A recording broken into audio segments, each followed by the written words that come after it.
उसका एक अध्याय, उसका एक अध्याय, उसका 4 वचन। उसका 4 वचन। The book of Nehemiah, Nehemiah की किताब चैप्टर 1, एक अध्याय, वर्स 4। उसका 4 वचन। नेहमिया 1 का 4। नहमिया की किताब एक अध्याय, उसका 4 वचन। हालेलुया। ਤਾਂ ਇਹ ਹੋਇਆ ਕਿ ਜਦ ਮੈਂ ਇਹ ਗੱਲਾਂ ਸੁਣੀਆਂ ਤਾਂ ਮੈਂ ਬੈਠ ਕੇ ਰੋਣ ਲੱਗ ਪਿਆ ਅਤੇ ਮੈਂ ਕਈ ਦਿਨਾਂ ਤੱਕ ਸੋਗ ਕੀਤਾ ਅਤੇ ਵਰਤ ਰੱਖਿਆ, ਨਾਲੇ ਆਕਾਸ਼ ਦੇ ਪਰਮੇਸ਼ਵਰ ਦੇ ਸਨਮੁਖ प्रार्थना की। ये बातें सुनते ही मैं बैठकर रोने लगा और कितने दिन तक विलाप करता और स्वर्ग के परमेश्वर के सम्मुख उपवास करता और ये कहकर प्रार्थना करता रहा। प्रिय प्रभु, प्यारे प्रभु, हम आपको धन्यवाद देते हैं। ਅਸੀਂ ਤੁਹਾਡਾ ਧੰਨਵਾਦ ਕਰਦੇ ਹਾਂ। प्रभु, आज रात भी हमसे बातें करो। ਅੱਜ ਰਾਤ ਵੀ ਸਾਡੇ ਨਾਲ ਗੱਲਾਂ ਕਰੋ। हे पिता, हे पिता, आज का महिमा आदर हम आपको देते हैं। ਸਾਰਾ ਮਹਿਮਾ ਆਦਰ ਅਸੀਂ ਤੁਹਾਡੇ ਨਾਮ ਨੂੰ ਦਿੰਦੇ ਹਾਂ। विनती को ग्रहण करें, ਬੇਨਤੀ ਨੂੰ ਕਬੂਲ ਕਰ ਲਓ। यीशु मसीह के पवित्र नाम से मांगते हैं, ਯੀਸ਼ੂ ਮਸੀਹ ਦੇ ਪਵਿੱਤਰ ਨਾਮ ਦੇ ਵਿੱਚ ਮੰਗਦੇ ਹਾਂ। आमीन। ਆਮੀਨ। एक बार फिर हिंदी में पढ़ना चाहेंगे। ਇੱਕ ਵਾਰ ਫਿਰ ਤੋਂ ਅਸੀਂ ਇਸ ਵਚਨ ਨੂੰ ਹਿੰਦੀ ਦੇ ਵਿੱਚ ਪੜਾਂਗੇ। ये बातें सुनते ही मैं बैठकर रोने लगा। यहाँ पे लिखा है, ये बातें सुनते ही मैं बैठ गया और रोने लगा। ਇੱਥੇ ਲਿਖਿਆ ਕਿ ਇਹ ਗੱਲਾਂ ਸੁਣਦਿਆਂ ਸਾਰ ਹੀ ਮੈਂ ਬੈਠ ਗਿਆ ਅਤੇ ਰੋਣ ਲੱਗਾ। ध्यान से सुन लीजिए, ਧਿਆਨ ਦੇ ਕੇ ਸੁਣੀਏ। इस यहूदी भाई का नाम है नेहमिया। ਇਸ ਯਹੂਦੀ ਭਰਾ ਦਾ ਨਾਮ ਹੈ ਨਹਮੀਆ। नेहमिया परमेश्वर का भय मानने वाला है, परमेश्वर को प्रेम करने वाला है। ਨਹਮੀਆ ਪਰਮੇਸ਼ਰ ਦਾ ਭੈ ਮੰਨਣ ਵਾਲਾ ਹੈ और परमेश्वर ਨੂੰ ਪਿਆਰ ਕਰਨ ਵਾਲਾ ਹੈ। हमारे जीवन में 2 बातें अति आवश्यक है। ਸਾਡੇ ਜੀਵਨ ਦੇ ਵਿੱਚ 2 ਗੱਲਾਂ ਬਹੁਤ ਜ਼ਰੂਰੀ ਹਨ। हम परमेश्वर को प्रेम करने वाले होने चाहिए ਅਸੀਂ ਪਰਮੇਸ਼ਰ ਨੂੰ ਪਿਆਰ ਕਰਨ ਵਾਲੇ ਹੋਣੇ ਚਾਹੀਦੇ ਹਾਂ और उसका भय मानने वाले होने चाहिए। ਅਤੇ ਉਸ ਦਾ ਭੈ ਮੰਨਣ ਵਾਲੇ ਹੋਣੇ ਚਾਹੀਦੇ ਹਨ। तब परमेश्वर हमको आगे लेके जाता है। ਤਾਂ ਪਰਮੇਸ਼ਰ ਸਾਨੂੰ ਅੱਗੇ ਲੈ ਕੇ ਜਾਂਦਾ ਹੈ। नेहमिया जिस स्थान में है, ਨਹਮੀਆ ਜਿਸ ਸਥਾਨ ਤੇ ਹੈ, बाबल देश की गुलामी में है, बेबीलोन की, ਉਹ ਬਾਬੁਲ ਦੇਸ਼ ਦੀ ਗੁਲਾਮੀ ਦੇ ਵਿੱਚ ਹੈ। तो भी प्रभु का अनुग्रह है उस पर। ਤਾਂ ਵੀ ਪਰਮੇਸ਼ਰ ਦੀ ਕਿਰਪਾ ਹੈ ਉਸ ਉੱਤੇ। क्यों अनुग्रह है? ਕਿਉਂ ਕਿਰਪਾ ਹੈ? जब आपका मन प्रभु के आगे टूटा रहेगा तो आपके ऊपर अनुग्रह बना रहेगा। ਜਦੋਂ ਤੁਹਾਡਾ ਮਨ ਟੁੱਟਿਆ ਰਹੇਗਾ तो परमेश्वर ਦੀ ਕਿਰਪਾ ਤੁਹਾਡੇ ਤੇ ਬਣੀ ਰਹੇਗੀ। पहला पत्रस 5 अध्याय उसका 5 वचन पढ़िएगा। ਪਹਿਲਾ ਪਤਰਸ 5 ਅਧਿਆਇ ਉਸ ਦਾ 5 ਵਚਨ ਪੜ੍ਹੀਏ।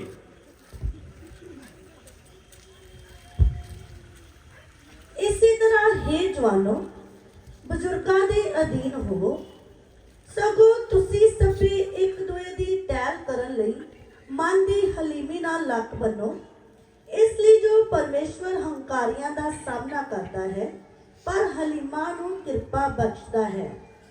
इसी प्रकार हे नवयुवको, तुम भी प्राचीनों के अधीन रहो, वरन तुम सब के सब एक दूसरे की सेवा के लिए दीनता से कमर बांधे रहो, क्योंकि परमेश्वर अभिमानियों का विरोध करता है परंतु दीनों पर अनुग्रह करता है।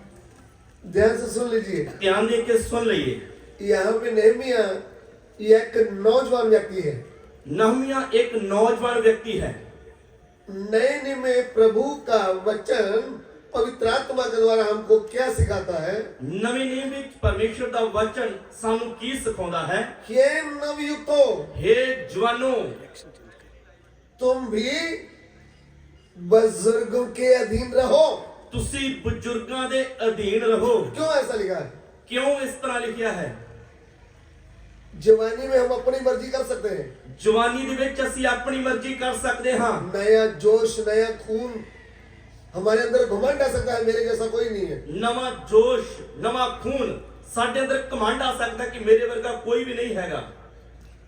मुझे बहुत ज्ञान आता है, ਮੈਨੂੰ ਬਹੁਤ ਗਿਆਨ ਹੈ। मैं बाइबल स्कूल में पढ़कर आया हूँ। ਮੈਂ ਬਾਈਬਲ ਕਾਲਜ ਦੇ ਵਿੱਚ ਪੜ੍ਹ ਕੇ ਆਇਆ ਹਾਂ। मैं पूरा कलीसिया को शुद्ध कर सकता हूँ। ਮੈਂ ਪੂਰੀ ਕਲੀਸਿਆ ਨੂੰ ਸ਼ੁੱਧ ਕਰ ਸਕਦਾ ਹਾਂ। प्रभु का वचन यूं कहता है, ਪ੍ਰਭੂ ਦਾ ਵਚਨ ਇਸ ਤਰ੍ਹਾਂ ਆਖਦਾ ਹੈ, तुम अपने आप को जितना बुद्धिमान है उनसे अधिक मत समझना, ਤੂੰ ਆਪਣੇ ਆਪ ਨੂੰ ਅਧਿਕ ਬੁੱਧਵਾਨ ਨਾ ਸਮਝ, क्योंकि ये नाश करने वाली बात है। ਕਿਉਂਕਿ ਇਹ ਨਾਸ਼ ਕਰਨ ਵਾਲੀ ਗੱਲ ਹੈ। जब हम अपने आप को सब कुछ समझ लेंगे, ਜਦੋਂ ਅਸੀਂ ਆਪਣੇ ਆਪ ਨੂੰ ਹੀ ਸਭ ਕੁਝ ਸਮਝ ਲਵਾਂਗੇ, तब हमारे अंदर अभिमान आ जाएगा, ਤਦ ਸਾਡੇ ਅੰਦਰ ਘਮੰਡ ਆ ਜਾਏਗਾ, फिर हम गिर जाएंगे। ਫਿਰ ਅਸੀਂ ਡਿੱਗ ਪਵਾਂਗੇ। हमको खुद को पता नहीं चलेगा मैं गिर गया हूँ, ਸਾਨੂੰ ਖੁਦ ਨੂੰ ਪਤਾ ਨਹੀਂ ਲੱਗੇਗਾ ਅਸੀਂ ਕਦੋਂ ਡਿੱਗ गए ਹਾਂ। लेकिन पवित्रताई, विश्वास की चंगाई, अलगताई से आप गिर गए होंगे। ਪਰ ਪਵਿੱਤਰਤਾਈ, ਵਿਸ਼ਵਾਸ ਦੀ ਚੰਗਿਆਈ ਔਰ ਅਲੱਗਤਾਈ ਤੋਂ ਤੁਸੀਂ ਡਿੱਗ ਗਏ ਹੋਵੋਗੇ। शैतान आपके अंदर ऐसे विचार देगा, वो सब आप ही पवित्र है, बाकी सब शुद्ध है। ਸ਼ੈਤਾਨ ਤੁਹਾਡੇ ਅੰਦਰ ਇਸ ਤਰ੍ਹਾਂ ਦੇ ਵਿਚਾਰ ਪਾ ਦੇਵੇਗਾ कि सिर्फ तू ही पवित्र है, बाकी सारे तो भ्रष्ट हो गया। मैंने कितनों को ऐसा बोलते हुए देखा, मैं किन्ने लोगों को इस तरह बोलते हुए सुनया है। उन्होंने बोला कलीसिया तो अशुद्ध हो गया है, उन्होंने आख्या कि कलीसिया शुद्ध हो गई है, हम खाली बचे हैं, सिर्फ असी बचे हैं। लेकिन वो खुद गिर गए। लेकिन वो खुद ही डिगे हुए सी। सुन रहे हैं हम? सुन रहे जे तुसी? आदम वो थोड़ी मानते थे हम गिर गए, आदम और हवा ने थोड़ी मन्या सी कि असी डिग गए हां। वो ऊंचे स्थान से गिर गए थे, वो ऊंचे स्थान तो डिग गए सन। वो शैतान ने उनको अपने जाल में फंसा लिया था, शैतान ने उन्हां नु जाल दे विच फसा लिया सी, तो भी उनको पता नहीं था। तां भी उन्हां नु पता नहीं लगा।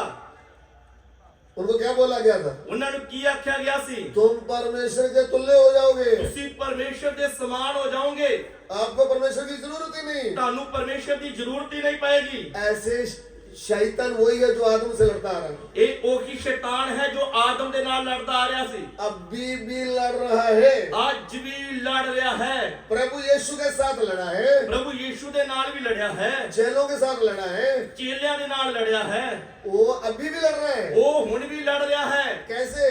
किवें? आपके अंदर विचार ऊंचे ऊंचे देगा। तुहाडे अंदर उच्चे उच्चे विचार पा देगा। क्यों? क्यों? ताकि आपके ऊपर से अनुग्रह उतर जाए तां जो तुहाडे उत्तों कृपा चली जाए और आपका स्वभाव एक गुस्से वाला हो जाए, और तुहाडा स्वभाव गुस्से वाला बन जाए। कोई आपको अच्छी बात भी बोले तो भी आपको समझ में ना आए, तां जो तुहाडे कोई भले दी गल भी कहे तुहानू समझ ना आवे, आप अपनी बुद्धि पर घमंड करते रहे। तुसी अपनी बुद्ध ते घमंड करन लग जाओगे। ये बड़ी बात आपको बोल रहा हूँ, ये बहुत वड्डी गल मैं तुहानू दस रहा हां। हम इधर सीखने के लिए आए हैं, ਅਸੀਂ ਇੱਥੇ ਸਿੱਖਣ ਦੇ ਲਈ ਆਏ ਹਾਂ। हम यहाँ पे शुद्ध होने के लिए आए हैं, ਅਸੀਂ ਇੱਥੇ ਸ਼ੁੱਧ ਹੋਣ ਦੇ ਲਈ ਆਏ ਹਾਂ। हमारे शरीर प्राण आत्मा की गाड़ी का सर्विस होने के लिए आया है इधर। ਸਾਡੇ ਸਰੀਰ ਪ੍ਰਾਣ ਆਤਮਾ ਦੀ ਗੱਡੀ ਦੀ ਸਰਵਿਸ ਹੋਣੀ ਹੈ ਇੱਧਰ। हम प्रभु की वर्कशॉप में बैठे हैं, ਆਪਾਂ ਪ੍ਰਭੂ ਦੀ ਵਰਕਸ਼ਾਪ ਦੇ ਵਿੱਚ ਬੈਠੇ ਹਾਂ। जिसको शुद्ध होना है ਜਿਨਨੇ ਸ਼ੁੱਧ ਹੋਣਾ ਹੈ उसको ये सत्य वचन की आवश्यकता है, ਉਸੇ ਨੂੰ ਇਸ ਸੱਚੇ ਵਚਨ ਦੀ ਜ਼ਰੂਰਤ ਹੈ। फिर जिसको शुद्ध नहीं होना ਪਰ ਜਿਨੇ ਸ਼ੁੱਧ ਨਹੀਂ ਹੋਣਾ उसको कोई जरूरत भी नहीं। ਉਸ ਨੂੰ ਕੋਈ ਜ਼ਰੂਰਤ ਨਹੀਂ। परमेश्वर का वचन हमसे बात कर रहा है, ਪਰਮੇਸ਼ਵਰ ਦਾ ਵਚਨ ਸਾਡੇ ਨਾਲ ਗੱਲ ਕਰ ਰਿਹਾ ਹੈ। हे नवयुक्तो, हे जवानों, बुजुर्गों के अधीन रहना। ਬਜ਼ੁਰਗਾਂ ਦੇ ਅਧੀਨ ਹੋਵੋ। क्यों अधीन रहना है? ਕਿਉਂ ਅਧੀਨ ਹੋਣਾ ਹੈ? बुजुर्गों ने बहुत लड़ाई लड़ी है, क्योंकि बुजुर्गों ने बहुत लड़ाई लड़ी है, आत्मिक लड़ाई लड़ा है, आत्मिक लड़ाई लड़ी है, दुख कष्ट के बीच में से गुजरे हैं, दुखों ਦੇ ਵਿੱਚ ਦੀ ਕਸ਼ਟਾਂ ਦੇ ਵਿੱਚ ਦੀ ਹੋ ਕੇ ਲੰਘੇ ਹਨ। प्रभु उनको तैयार किया है, प्रभु ने ਉਹਨਾਂ ਨੂੰ ਤਿਆਰ ਕੀਤਾ ਹੈ।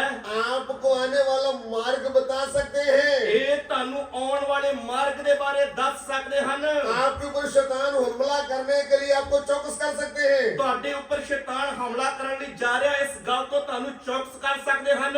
उसके लिए आपको अधीन होना पड़ेगा। ਪਰ ਇਸ ਗੱਲ ਦੇ ਲਈ ਤੁਹਾਨੂੰ ਅਧੀਨ ਹੋਣਾ ਪਏਗਾ। उसका मतलब आज्ञा मानना पड़ेगा, ਉਸ ਦਾ ਮਤਲਬ ਆਗਿਆ ਮੰਨਣੀ ਪਏਗੀ। अपनी बुद्धि नहीं चलाना पड़ेगा, ਆਪਣੀ ਬੁੱਧ नहीं चलानी।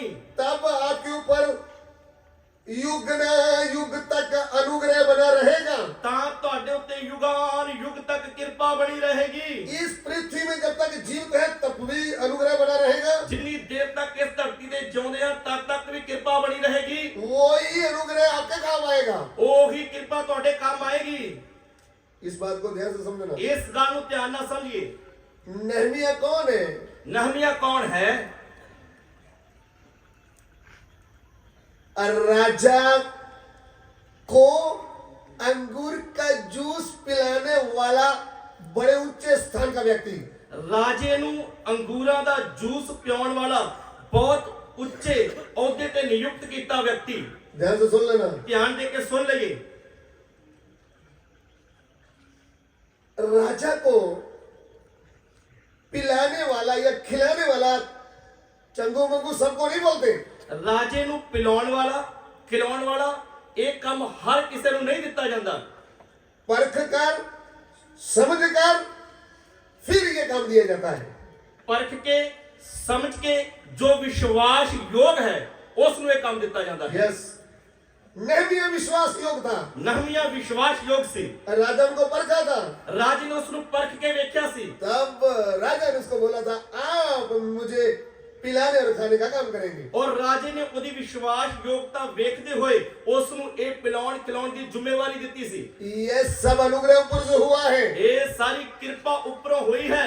आपको स्थान मिला है तो प्रभु की ओर से मिलता है। ਜੇਕਰ ਤੁਹਾਨੂੰ ਕੋਈ ਅਹੁਦਾ ਮਿਲਿਆ ਹੈ ਤਾਂ ਇਹ ਪ੍ਰਭੂ ਦੇ ਵੱਲੋਂ ਮਿਲਦਾ ਹੈ। अभी आपको आगे बढ़ना है तो प्रभु की ओर से बढ़ेंगे।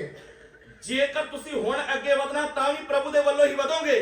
अगर आप छोटे स्थान में हैं, ਜੇਕਰ ਤੁਸੀਂ ਛੋਟੇ ਅਹੁਦੇ ਤੇ ਹੋ आपके अंदर 90 डिग्री घमंड है तो आप आगे नहीं बढ़ सकते। ਔਰ ਤੁਹਾਡੇ ਅੰਦਰ 90 ਡਿਗਰੀ ਕਮਾਂਡ ਹੈ ਤਾਂ ਤੁਸੀਂ ਕਦੇ ਵੀ ਅੱਗੇ ਨਹੀਂ ਵਧ ਸਕਦੇ। आप एक छोटी पोस्ट में होंगे, ਤੁਸੀਂ ਇੱਕ ਛੋਟੇ ਅਹੁਦੇ ਤੇ ਹੋਵੋਗੇ, उसमें ही आपका घमंड 90 डिग्री होगा। ਉੱਥੇ ਰਹਿੰਦੇ ਹੋਏ ਤੁਸੀਂ 90 ਡਿਗਰੀ ਕਮਾਂਡ ਲੈ ਕੇ ਚੱਲ ਰਹੇ ਹੋਵੋਗੇ आप लोगों को बोलते हैं मालूम है मैं कौन हूँ? ਔਰ ਤੁਸੀਂ ਲੋਕਾਂ ਨੂੰ ਕਹਿੰਦੇ ਹੋਗੇ ਤੁਹਾਨੂੰ ਪਤਾ ਮੈਂ ਕੌਣ ਆ, फौजी हूँ। ਮੈਂ ਫੌਜੀ ਆ।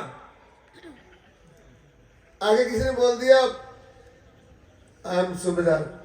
ਔਰ ਜਿਹਨੂੰ ਕਿਹਾ ਸੀ ਮੈਂ ਫੌਜੀ ਆ ਉਹਨੇ ਅੱਗੋਂ ਕਹਿ ਦਿੱਤਾ ਮੈਂ ਵੀ ਸੂਬੇਦਾਰ ਹਾਂ। फिर हमको पता चल जाएगा सूबेदार क्या होता है, फौजी क्या होता है। ਔਰ ਫਿਰ ਸਮਝ ਲੱਗੇ ਕਿ ਸੂਬੇਦਾਰ ਕੌਣ ਆ ਤੇ ਫੌਜੀ ਕੌਣ ਹੈ। हमारे पंजाब में सूबेदार भी गए तो भी फौजी बोलते हैं, फौजी आया है। ਸਾਡੇ ਪੰਜਾਬ ਦੇ ਵਿੱਚ ਤਾਂ ਇਸ ਤਰ੍ਹਾਂ ਜੇ ਕੋਈ ਸੂਬੇਦਾਰ ਹੈ ਤਾਂ ਉਹਨੂੰ ਵੀ ਕਹਿ ਦਿੰਦੇ ਕਿ ਫੌਜੀ ਛੁੱਟੀ ਆਇਆ ਹੈ। हौलदार है तो उसको बोलते हैं फौजी आया है। ਹੌਲਦਾਰ ਹੈ ਤਾਂ ਉਹਨੂੰ ਵੀ ਕਹਿ ਦਿੰਦੇ ਫੌਜੀ ਆਇਆ ਹੈ। ट्रेनिंग करने वाला रिक्रूट को भी बोलते हैं फौजी आया है। और जो ट्रेनिंग कर रहा रंगरूट है उसने भी कहते हैं फौजी आया है। उनको उनके पूरे स्थान के बारे में पता नहीं है। ਉਹਨਾਂ ਦੇ ਵਿੱਚ ਜੋ ਅਹੁਦਾ ਆ ਉਸ ਦੇ ਬਾਰੇ ਕਿਸੇ ਨੂੰ ਪਤਾ ਨਹੀਂ। मेरे कहने का मतलब क्या है, ਮੇਰੇ ਕਹਿਣ ਦਾ ਮਤਲਬ ਕੀ ਹੈ, नहमिया के पास एक ऊंचा स्थान है। ਨਹਮੀਆ ਦੇ ਕੋਲ ਇੱਕ ਉੱਚਾ ਅਹੁਦਾ ਹੈ। आपके पास भी ऊंचा स्थान हो सकता ਹੋ है। ਸਕਦਾ ਤੁਹਾਡੇ ਕੋਲ ਵੀ ਉੱਚਾ ਅਹੁਦਾ ਹੋਵੇ। आप पंजाब पुलिस के एसएसपी हो सकते हैं, ਤੁਸੀਂ ਪੰਜਾਬ ਪੁਲਿਸ ਦੇ ਵਿੱਚ ਐਸਐਸਪੀ ਹੋ ਸਕਦੇ ਹੋ, लेकिन परमेश्वर का अनुग्रह आपके ऊपर हुआ है। ਪਰ ਇਹ ਪਰਮੇਸ਼ਰ ਦੀ ਕਿਰਪਾ ਹੈ ਜੋ ਤੁਹਾਡੇ ਉੱਤੇ ਹੋਈ ਹੈ। आप डीसी साहब हो सकते हैं, ਤੁਸੀਂ ਡੀਸੀ ਸਾਹਿਬ ਹੋ ਸਕਦੇ ਹੋ, आप एमएलए साहब हो सकते हैं, ਤੁਸੀਂ ਐਮਐਲਏ ਸਾਹਿਬ ਹੋ ਸਕਦੇ ਹੋ, आप बड़े ऊंचे स्थान में हो सकते हैं। ਤੁਸੀਂ ਬਹੁਤ ਵੱਡੇ ਉੱਚੇ ਸਥਾਨ ਤੇ ਹੋ ਸਕਦੇ ਹੋ। तो भी आपको किसने स्थान दिया? ਤਾਂ ਵੀ ਇਹ ਸਥਾन ਤੁਹਾਨੂੰ ਕਿਹਨੇ ਦਿੱਤਾ ਹੈ? परमेश्वर दिया है। ਪਰਮੇਸ਼ਵਰ ਨੇ ਦਿੱਤਾ ਹੈ। आप हॉस्पिटल में बड़े स्टाफ नर्स हो सकते हैं, ਤੁਸੀਂ ਹਸਪੀਟਲ ਦੇ ਵਿੱਚ ਇੱਕ ਵੱਡੇ ਸਟਾਫ ਨਰਸ ਹੋ ਸਕਦੇ ਹੋ, एसएमओ हो सकते हैं। ਐਸਐਮਓ ਹੋ ਸਕਦੇ ਹੋ, कौन सा भी स्थान आपके पास हो सकता है। ਕੋਈ ਵੀ ਸਥਾਨ ਤੁਹਾਡੇ ਕੋਲ ਹੋ ਸਕਦਾ ਹੈ। तो भी आपका मन नम्र है, ਤਾਂ ਵੀ ਕੀ ਤੁਹਾਡਾ ਮਨ ਨਮਰ ਹੈ? वो है बड़ी बात। ਇਹ ਹੈ ਵੱਡੀ ਗੱਲ। क्या आप घमंड से बचे हैं? ਕੀ ਤੁਸੀਂ ਘਮੰਡ ਤੋਂ ਬਚੇ ਹੋ?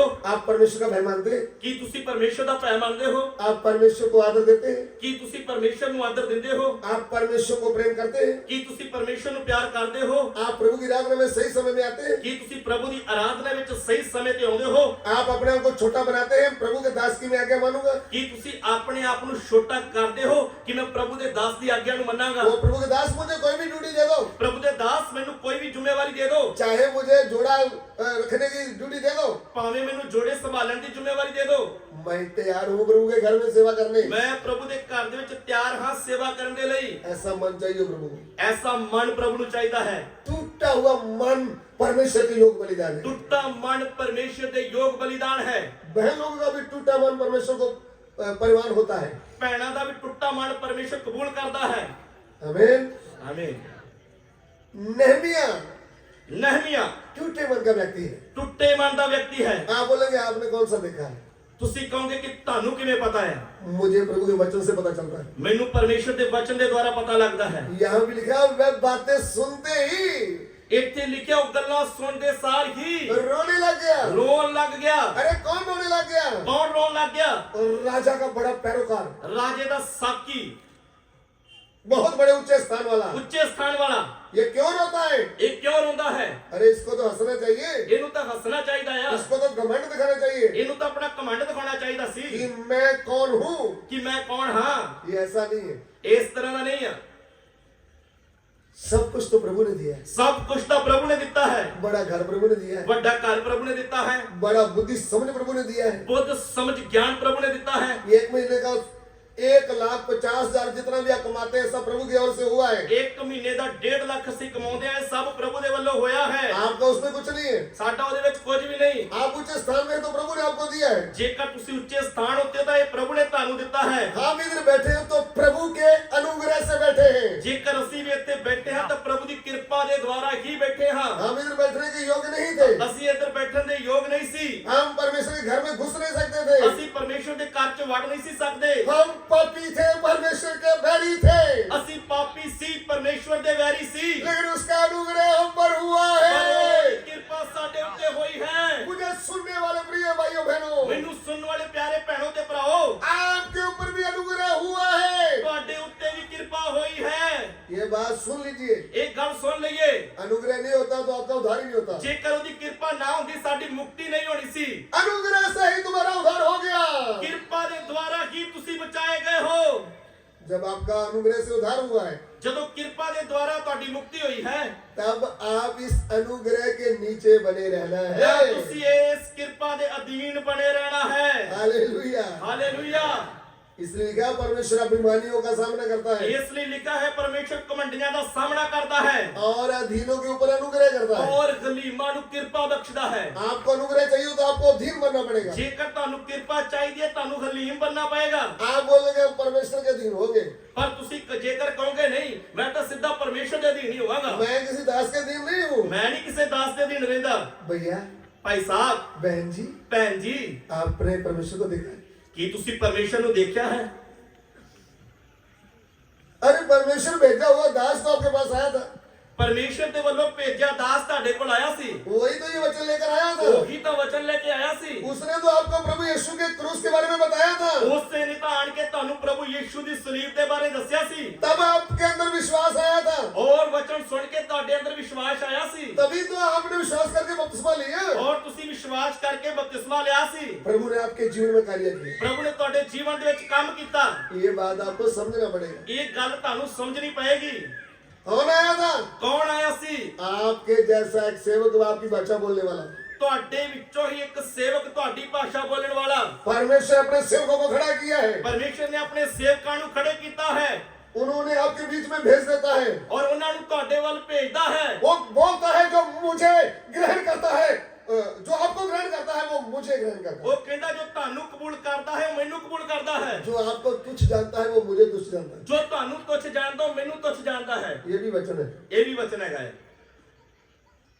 जो मुझे ग्रहण, जो आपको ग्रहण करता है ਜੋ ਤੁਹਾਨੂੰ ਕਬੂਲ ਕਰਦਾ ਹੈ वो मुझे ग्रहण करता है। ਉਹ ਮੈਨੂੰ ਕਬੂਲ ਕਰਦਾ ਹੈ। जो आपको तुच्छ जानता है ਔਰ ਜੋ ਤੁਹਾਨੂੰ ਤੁੱਛ ਜਾਣਦਾ ਹੈ वो मुझे तुच्छ जानता है। ਉਹ ਮੈਨੂੰ ਤੁੱਛ ਜਾਣਦਾ ਹੈ। ये प्रभु कहते हैं। ਇਹ ਪ੍ਰਭੂ ਕਹਿੰਦੇ ਹਨ। इसलिए हमको वचन में बने रहना है। ਇਸ ਲਈ ਅਸੀਂ ਵਚਨ ਦੇ ਵਿੱਚ ਬਣੇ ਰਹਿਣਾ ਹੈ। आप वचन को मानते हैं तो आप प्रभु के अधीन है। ਜੇਕਰ ਤੁਸੀਂ ਵਚਨ ਨੂੰ ਮੰਨਦੇ ਹੋ ਤਾਂ ਤੁਸੀਂ ਪ੍ਰਭੂ ਦੇ ਅਧੀਨ ਹੋ। आप आज्ञाकारी धीनता में रहते हैं तो आप प्रभु के वचन में हैं। ਜੇਕਰ ਤੁਸੀਂ ਆਗਿਆਕਾਰੀ ਅਧੀਨਤਾ ਦੇ ਵਿੱਚ ਰਹਿੰਦੇ ਹੋ ਤਾਂ ਤੁਸੀਂ ਵਚਨ ਦੇ ਵਿੱਚ ਬਣੇ ਹੋਏ ਹੋ। नहीं तो आपने आज्ञाकारी धीनता छोड़ दिया तो आपका कोई जिम्मेवार नहीं है। ਔਰ ਜੇਕਰ ਤੁਸੀਂ ਆਗਿਆਕਾਰੀ ਅਧੀਨਤਾ ਨੂੰ ਛੱਡ ਦਿੱਤਾ ਤਾਂ ਹੁਣ ਤੁਹਾਡਾ ਕੋਈ ਵੀ ਜ਼ਿੰਮੇਵਾਰ ਨਹੀਂ। आपको कोई पूछने वाला नहीं है। ਤੁਹਾਨੂੰ ਕੋਈ ਵੀ ਪੁੱਛਣ ਵਾਲਾ ਨਹੀਂ। आप अपनी मर्जी से कुछ भी करें। ਤੁਸੀਂ ਆਪਣੀ ਮਰਜ਼ੀ ਦੇ ਨਾਲ ਕੁਝ ਵੀ ਕਰਦੇ ਰਹੋ। एक दिन आने वाला है आपको अच्छी तरह पूछा जाएगा। ਇੱਕ ਦਿਨ ਆਉਣ ਵਾਲਾ ਹੈ ਤੁਹਾਨੂੰ ਚੰਗੀ ਤਰ੍ਹਾਂ ਨਾਲ ਪੁੱਛਿਆ ਜਾਏਗਾ। सृष्टिकर्ता परमेश्वर के आगे खड़ा होना पड़ेगा। सृष्टिकर्ता परमेश्वर के सामने खड़ा होना पड़ेगा। प्रभु यीशु के नाम लेकर जो कलीसिया में अपनी मर्जी किया है, प्रभु यीशु का नाम लेके जो कलीसिया दे विच अपनी मर्जी कीती है, जो कलीसिया का पैसा खाया है, जो कलीसिया का पैसा खाता है, जो कुछ भी किया है उसका हिसाब देना पड़ेगा साहब। जो कुछ भी कीता है उसका हिसाब देना पड़ेगा। खुल जाएंगी किताबें जब ये हिसाब होगा। किताबां खुल जाएंगी जब हिसाब होएगा। इंसाफ का तराजू यीशु के हाथ में होगा और यीशु मसीह के हाथ दे विच इंसाफ दी तकड़ी होएगी। हम सब तोले जाएंगे, ਅਸੀਂ सब तोले जावांगे, हमारा सबका न्याय होगा। साडा सबना दा न्याय होगा, प्रभु के दासों का न्याय होगा। प्रभु दे दासां दा भी न्याय होएगा, सेवकों एल्डरों का विश्वासियों का न्याय होगा। सेवकां दा एल्डरां दा विश्वासियां दा भी न्याय होएगा। ध्यान में रखना इस बात को। ध्यान दे विच रखियो इस गल ਗੱਲ ਨੂੰ। अभी आप क्या बोल रहे हैं? ਹੁਣ ਅਸੀਂ ਕੀ ਕਹਿੰਦੇ ਹਾਂ? हम किसी के अधीन रहेंगे तो वो हम पर कब्जा कर लेगा। ਜੇਕਰ ਅਸੀਂ ਕਿਸੇ ਦੇ ਅਧੀਨ ਹੋ ਗਏ ਤਾਂ ਉਹ ਸਾਡੇ ਤੇ ਕਬਜ਼ਾ ਕਰ ਲਏਗਾ। वो अपने पास कब्र में ले जाएगा सबको। ਉਹ ਆਪਣੇ ਨਾਲ ਹੀ ਲੈ ਜਾਏਗਾ ਕਬਰ ਦੇ ਵਿੱਚ ਸਾਰਿਆਂ ਨੂੰ। ऐसा नहीं है, ਇਸ ਤਰ੍ਹਾਂ ਨਹੀਂ, आप धोखे में हैं। ਤੁਸੀਂ ਧੋਖੇ ਦੇ ਵਿੱਚ ਹੋ। प्रभु के दंड से बचना है तो आप प्रभु के चुने हुए दासों के दिन हो जाए। ਜੇਕਰ ਪ੍ਰਭੂ ਦੀ ਸਜ਼ਾ ਤੋਂ ਬਚਣਾ ਹੈ ਤਾਂ ਚੁਣੇ ਹੋਏ ਦਾਸਾਂ ਦੇ ਅਧੀਨ ਹੋ ਜਾਈਏ। नहीं तो एक दिन आने वाला है, ਨਹੀਂ ਤਾਂ ਇੱਕ ਦਿਨ ਆਉਣ ਵਾਲਾ ਹੈ। आपको एक एक बात का हिसाब देना पड़ेगा। ਤੁਹਾਨੂੰ ਇੱਕ ਇੱਕ ਗੱਲ ਦਾ ਹਿਸਾਬ ਦੇਣਾ ਪਏਗਾ। उस प्रभु के आगे झूठ चलेगा ही नहीं। ਪ੍ਰਭੂ ਦੇ ਸਾਹਮਣੇ ਤਾਂ ਝੂਠ ਨਹੀਂ ਚੱਲੇਗਾ। सर्वज्ञानी के सामने कोई धोखा नहीं चलता, ਉਹ ਸਰਵ ਗਿਆਨੀ ਹੈ, ਉਹਦੇ ਸਾਹਮਣੇ ਕੋਈ ਧੋਖਾ ਨਹੀਂ ਚੱਲੇਗਾ। इसलिए ध्यान से रहना। ਇਸ ਲਈ ਧਿਆਨ ਦੇ ਨਾਲ ਰਹਿਣਾ। मैं आपको बता रहा था, ਮੈਂ ਤੁਹਾਨੂੰ ਦੱਸ ਰਿਹਾ ਸੀ ऊंचे स्थान में रहता हुआ भी नेहमिया अपने आप को नीचा कर दिया।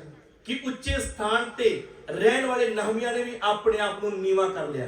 बच्चे की तरह रोने लगा, ਉਹ ਬੱਚੇ ਦੀ ਤਰ੍ਹਾਂ ਰੋਣ ਲੱਗਾ, खाना छोड़ दिया है, ਖਾਣਾ ਛੱਡ ਦਿੱਤਾ, प्रार्थना करने लगा। ਪ੍ਰਾਰਥਨਾ ਕਰਨ ਲੱਗਾ। किसके लिए? ਕਾਹਦੇ ਲਈ? अपने परेशान दुख में रहने वाले भाइयों के लिए। ਆਪਣੇ ਯਹੂਦੀ ਭਰਾਵਾਂ ਦੇ ਲਈ ਜੋ ਵੱਡੀ ਦੁਰਦਸ਼ਾ ਦੇ ਵਿੱਚ ਸਨ। ये बात आप समझ रहे हैं? ਇਸ ਗੱਲ ਨੂੰ ਤੁਸੀਂ ਸਮਝ ਰਹੇ ਹੋ? अपने लिए नहीं, ਆਪਣੇ ਲਈ ਨਹੀਂ, अपने भाइयों का दुख को सहन नहीं कर रहा, इसलिए रो रहा है प्रभु के आगे। ਆਪਣੇ ਭਰਾਵਾਂ ਦੇ ਦੁੱਖ ਦੇ ਬਾਰੇ ਜਦੋਂ ਸੁਣਿਆ ਆ ਉਹ ਸਹਿਣ ਨਹੀਂ ਕਰ ਪਾਇਆ, ਇਸ ਲਈ ਰੋ ਰਿਹਾ ਹੈ ਪ੍ਰਭੂ ਦੇ ਸਾਹਮਣੇ। अपने उच्च स्थान को छोड़कर नीचे बैठ गया है। ਆਪਣੇ ਉੱਚੇ ਸਥਾਨ ਨੂੰ ਛੱਡ ਕੇ ਥੱਲੇ ਬੈਠ ਗਿਆ ਹੈ। ये बहुत बड़ी बात है। ਇਹ ਬਹੁਤ ਵੱਡੀ ਗੱਲ ਹੈ। अपने उच्च स्थान को छोड़ करके नम्र बनना। ਆਪਣੇ ਉੱਚੇ ਸਥਾਨ ਨੂੰ ਛੱਡਦੇ ਹੋਏ ਨम्र ਬਣ ਜਾਣਾ। प्रभु मैं कुछ भी नहीं हूं, ਪ੍ਰਭੂ ਮੈਂ ਕੁਝ ਵੀ ਨਹੀਂ ਹਾਂ, ऐसा मन प्रभु चाहता है। ਇਸ ਤਰ੍ਹਾਂ ਦਾ ਮਨ ਪ੍ਰਭੂ ਚਾਹੁੰਦਾ ਹੈ। फिर आपके ऊपर अनुग्रह कितना आएगा आप देख लेना। ਔਰ ਫਿਰ ਤੁਸੀਂ ਦੇਖਣਾ ਕਿਵੇਂ ਪਰਮੇਸ਼ਰ ਦੀ ਕਿਰਪਾ ਤੁਹਾਡੇ ਉੱਤੇ ਹੁੰਦੀ ਹੈ। फिर जब प्रभु आपको खड़ा करेगा, दुनिया की कोई शक्ति आपको नीचा नहीं कर सकती। ਔਰ ਫਿਰ ਜਦੋਂ ਪ੍ਰਭੂ ਤੁਹਾਨੂੰ ਖੜਿਆ ਕਰੇਗਾ ਫਿਰ ਦੁਨੀਆ ਦੀ ਕੋਈ ਵੀ ਤਾਕਤ ਤੁਹਾਨੂੰ ਨੀਵਾਂ ਨਹੀਂ ਕਰ ਸਕੇਗੀ। परमेश्वर आपके साथ है तो कौन हमारा विरोधी हो सकता है? ਜੇਕਰ ਪਰਮੇਸ਼ਰ ਸਾਡੇ ਵੱਲ ਹੈ ਤਾਂ ਕੌਣ ਸਾਡਾ ਵਿਰੋਧੀ ਹੋਏਗਾ? नेहमिया के साथ कौन था? ਨਹਮੀਆ ਦੇ ਨਾਲ ਕੌਣ ਸੀ? जीवता परमेश्वर। ਜਿਉਂਦਾ ਪਰਮੇਸ਼ਰ। वो किधर रह रहा है? ਉਹ ਕਿੱਥੇ ਰਹਿ ਰਿਹਾ ਹੈ? बेबीलोन की गुलामी में। ਉਹ ਬਾਬੂ ਦੀ ਗੁਲਾਮੀ ਦੇ ਵਿੱਚ ਹੈ। उधर भी परमेश्वर उनके साथ रहता है। ਉਧਰ ਵੀ ਪਰਮੇਸ਼ਰ ਉਹਦੇ ਨਾਲ ਰਹਿੰਦਾ ਹੈ। क्यों? ਕਿਉਂ? क्योंकि वो टूटे मन का व्यक्ति है, ਕਿਉਂਕਿ ਉਹ ਟੁੱਟੇ ਮਨ ਦਾ ਵਿਅਕਤੀ ਹੈ, वो अधीन व्यक्ति है। ਉਹ ਅਧੀਨ ਵਿਅਕਤੀ ਹੈ। परमेश्वर आपके साथ सदा रहना है तो आपको टूटे मन वाले होने चाहिए। ਔਰ ਜੇਕਰ ਪਰਮੇਸ਼ਰ ਨੇ ਸਦਾ ਤੁਹਾਡੇ ਨਾਲ ਰਹਿਣਾ ਹੈ ਤਾਂ ਤੁਹਾਡਾ ਮਨ ਟੁੱਟਾ ਮਨ ਹੋਣਾ ਚਾਹੀਦਾ ਹੈ। हालेलुया। ਹਾਲੇਲੂਇਆ। इसके साथ साथ मैं आपको एक और प्रभु का दास दिखाता हूँ। ਇਸ ਦੇ ਨਾਲ ਨਾਲ ਹੀ ਮੈਂ ਤੁਹਾਨੂੰ ਇੱਕ ਹੋਰ ਪ੍ਰਭੂ ਦੇ ਦਾਸ ਦੇ ਬਾਰੇ ਦੱਸਦਾ ਹਾਂ। निर्गमन की पुस्तक उसका 2 अध्याय उसका 11 वचन पढ़िएगा। कूच की किताब उसका 2 अध्याय उसका 11 वचन।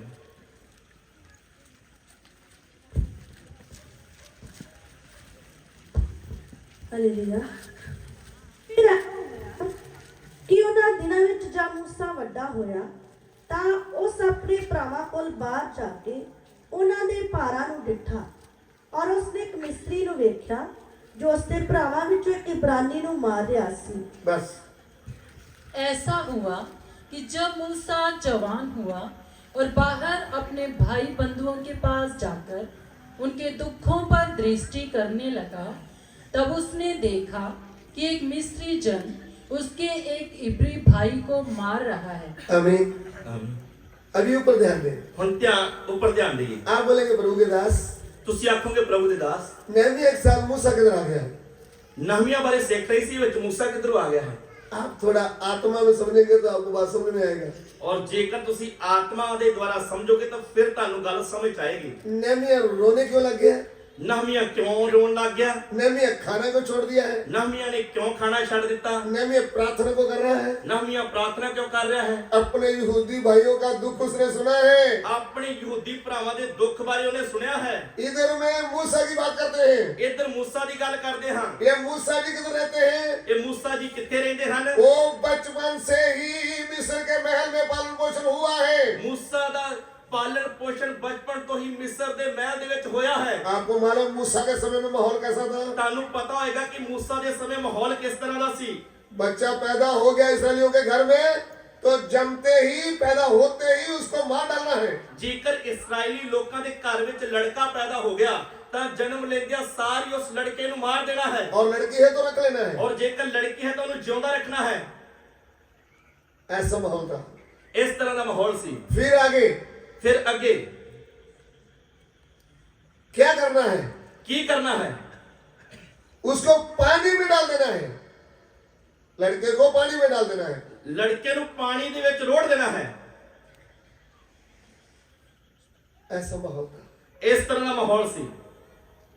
तो भी ਤਾਂ ਵੀ मूसा की मां ने विश्वास के द्वारा उसको 3 महीने छुपा कर रखा। ਤਾਂ ਵੀ मूसा ਦੀ ਮਾਂ ਨੇ मूसा ਨੂੰ 3 ਮਹੀਨਿਆਂ ਤੱਕ ਲੁਕਾ ਕੇ ਰੱਖਿਆ। मैंने इस वचन के ऊपर ध्यान किया। मैं इस वचन ਤੇ ਧਿਆਨ ਕੀਤਾ अरे भाई छुपा के कैसे रखा? ਕਿ ਕਿਸ ਤਰ੍ਹਾਂ 3 ਮਹੀਨਿਆਂ ਦੇ ਬੱਚੇ ਨੂੰ ਲੁਕਾ ਕੇ ਰੱਖਿਆ ਹੋਵੇਗਾ। क्या उसको बेड में डाल दिया? ਕਿ ਉਸ ਨੂੰ ਬੈੱਡ 'ਚ ਲੁਕੋ ਦਿੱਤਾ? क्या उसको पेटी में डाल दिया? ਕਿ ਉਹਨੂੰ ਪੇਟੀ ਦੇ ਵਿੱਚ ਲੁਕੋ ਦਿੱਤਾ ਸੀ? ऐसा किया तो सांस बंद हो जाएगा। ਜੇਕਰ ਐਵੇਂ ਕਰਦੀ ਤਾਂ ਬੱਚੇ ਦਾ ਸਾਹ ਗੁੰਮ ਹੋ ਜਾਣਾ अरे ਸੀ। छुपाया कैसे? ਉਹਨੇ ਕਿਵੇਂ ਲੁਕਾਇਆ ਹੋਵੇਗਾ? तब मुझे समझ में आया। ਤਾਂ ਮੈਨੂੰ ਸਮਝ ਦੇ ਵਿੱਚ ਆਇਆ। सबसे पहली बात उसने मूसा का नाम ही नहीं रखा। ਸਭ ਤੋਂ ਪਹਿਲੀ ਗੱਲ ਤੋਂ ਉਹਨੇ मूसा ਦਾ ਕੋਈ ਨਾਮ ਹੀ ਨਹੀਂ ਰੱਖਿਆ। आपको मालूम है नाम से पुकारा जाता है। ਤੁਹਾਨੂੰ ਪਤਾ ਹੈਗਾ ਕਿ ਕਿਸੇ ਵੀ ਬੱਚੇ ਨੂੰ ਨਾਮ ਤੋਂ ਬੁਲਾਇਆ ਜਾਂਦਾ ਹੈ। टीटू बोलेगा तो बेटा, ਜੇਕਰ ਟੀਟੂ ਨਾਮ ਲਵਾਂਗੇ ਤਾਂ ਬੇਟਾ ਹੈ। रेनू बोलेंगे तो बेटी। ਰੀਨੂ ਬੋਲਾਂਗੇ ਤਾਂ ਬੇਟੀ ਹੈ। समझ रहे हैं आप? ਸਮਝ ਰਹੇ ਹੋ ਤੁਸੀਂ?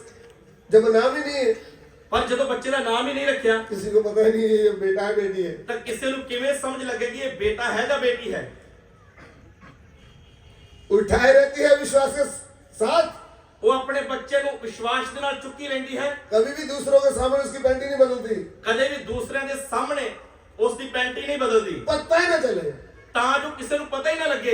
3 महीने ऐसे चलता रहा। 3 ਮਹੀਨਿਆਂ ਤੱਕ ਇਸੇ ਤਰ੍ਹਾਂ ਚੱਲਦਾ ਰਿਹਾ। किसी को भिनक नहीं लगा कि ये बेटा है। ਕਿਸੇ ਨੂੰ ਥੋੜੀ ਜਿਹੀ ਭਣਕਣੀ ਲੱਗੀ ਕਿ ਇਹ ਬੇਟਾ ਹੈ।